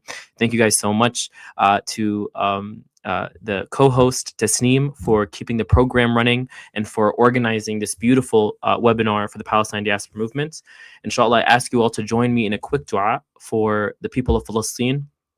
And to remember that we start with the words of Allah subhanahu wa ta'ala, and we remember that He is the one who will deliver this justice for us. And we close off with words seeking Allah subhanahu wa ta'ala's help and Allah subhanahu wa ta'ala's protection and Allah subhanahu wa ta'ala's blessings. So please join me as we wrap up with a quick dua. A'udhu billahi minash shaitanir rajim. Bismillahir rahmanir rahim. Wassalatu wassalamu ala rasulillah. Bismillah. Allahumma lakal hamdu anta khalaqtana. Allahumma lakal hamdu anta razaqtana. Allahumma lakal hamdu anta ballaghtana. اللهم لك الحمد بالإسلام وبالإيمان وبالقرآن اللهم لك الحمد بالأهل والمال والمعافاة كبأت عدونا وأظهرت أمنا وبسطت رزقنا ومن كل ما سألناك ربنا أعطيتنا فلك الحمد على ذلك حمدا كثيرا طيبا مطيبا مباركا فيه. Oh Allah, we turn to you at the closing of this gathering, Ya Allah, with nothing in our hands, Ya Rabbil Alameen. Ya Allah, we are the poor and the fuqara, Ya Rabbil Alameen. We ask you, Al-Ghani, the one who needs nothing and gives everything, Ya Allah. We have come to your door because there is no other door, Ya Rabbil Alameen. We knock because you are Al-Fattah, the opener, Ya Allah. And no lock in this world was ever shut against your will. Allahumma salli wa sallim wa barik ala Sayyidina Muhammad sallallahu alaihi wasallam, the mercy you sent to the world and upon his family and his companions, the one who knew what it was to be tried by their faith and never once abandoned by their Lord. Ya Allah, we are weak and we confess it before you, and we watch our brothers and sisters be dragged into the darkness by our oppressors, and we have felt how little we can do and how little action we have and ability to change the circumstances. La hawla wa la quwwata illa billah. There is no power and no strength except with you, Ya Allah. So we bring you our helplessness as a moment of humility, Ya Rabbil Alameen. Because you love the servant who comes empty-handed, Ya Allah, and raises their hands in du'at and seeks your help, who comes broken, Ya Allah, who comes knowing that you are everything and he has no strength except that you grant him. Ya Qarib, Ya Mujib, Ya Allah, the one who is near. You have told us that you are closer to your servant than his own jugular vein. Then you are inside every cell where a Palestinian prisoner lies tonight, Ya Allah. In every single room that we cannot reach, Ya Allah, you can reach them, Ya Allah. The walls that keep out the light of the sun cannot keep out the light of your nur and your mercy, Ya Rabbil Alameen. The bars that hold a father from his children cannot hold these believers from their Lord, Ya Allah. So we ask you today, Ya Rabbil Alameen, that you be with them, Ya Rabbil Alameen. Be their companion through these long nights, that we do not know what happens behind those bars, Ya Allah. We do not know the conditions that they are subjected to, but you are all knowing. Be the stillness in their hearts, Ya Allah, while the world rages on around them, Ya Rabbil Alameen. Make their hearts firm as you have made the hearts of the prophets before them, Ya Allah. You have made the fire cool and peaceful on Ibrahim alayhi salam when they cast him into the fire, Ya Allah. Bardan wa salman, Ya Allah. You brought Yusuf alayhi salam out of the pit and out of prison and raised him to honor him in the very land that wronged him, Ya Allah. You heard Yunus alayhi salam in the darkness of the whale, in the darkness of the sea, in the middle of the night when he called out, La ilaha illa anta wa subhanaka anni kuntu min al-zalimin. And you have carried him into the light. You are that same Lord, Ya Rab. Your hands are open still and they have never been withheld. So we ask you, Ya Allah, by every name that you have named yourself and every name that you have kept hidden in the unseen with you, hasten the release of our prisoners, Ya Allah. And tonight, Ya Allah, we lift our hands up and we ask, Ya Allah, that you hasten the release of our brother Shukri Abu Bakr, Ya Rabbil Alameen. Ya Allah, hasten his release, Ya Allah. Open his prison as you have opened the prison of Yusuf, Ya Allah. Shorten what remains of the years behind those walls, Ya Allah, and reward him for every hour he has carried with patience, and let no humiliation touch him, that you do not turn into honor, Ya Allah. Gather him with his daughter Nida and their family and everyone who loves him, and let his family see the day of his freedom with their own eyes. Ya Arhamar Rahimeen. Ya Allah, we know that this oppression of this world is a passing thing, but your justice is forever, Ya Allah. Help the people of Palestine, Ya Allah. Bestow upon them your mercy and blessings. Use us and do not replace us in this path to liberation, and allow us to be instruments and tools of justice, stewards of light and khair in every room that we walk in. Hasbunallah wa ni'mal wakeel. Allahumma ameen wa akhir da'wana walhamdulillahi rabbil alameen. Jazakumullahu khair. Assalamu alaikum wa rahmatullahi wa barakatuh. If you would like to fill out the survey, the link is on the screen, inshallah. If you'd like to follow PDM for all of our work, you can follow us on Instagram or to visit our website, inshallah. Jazakumullahu khair. Wassalamu alaikum wa rahmatullahi wa barakatuh.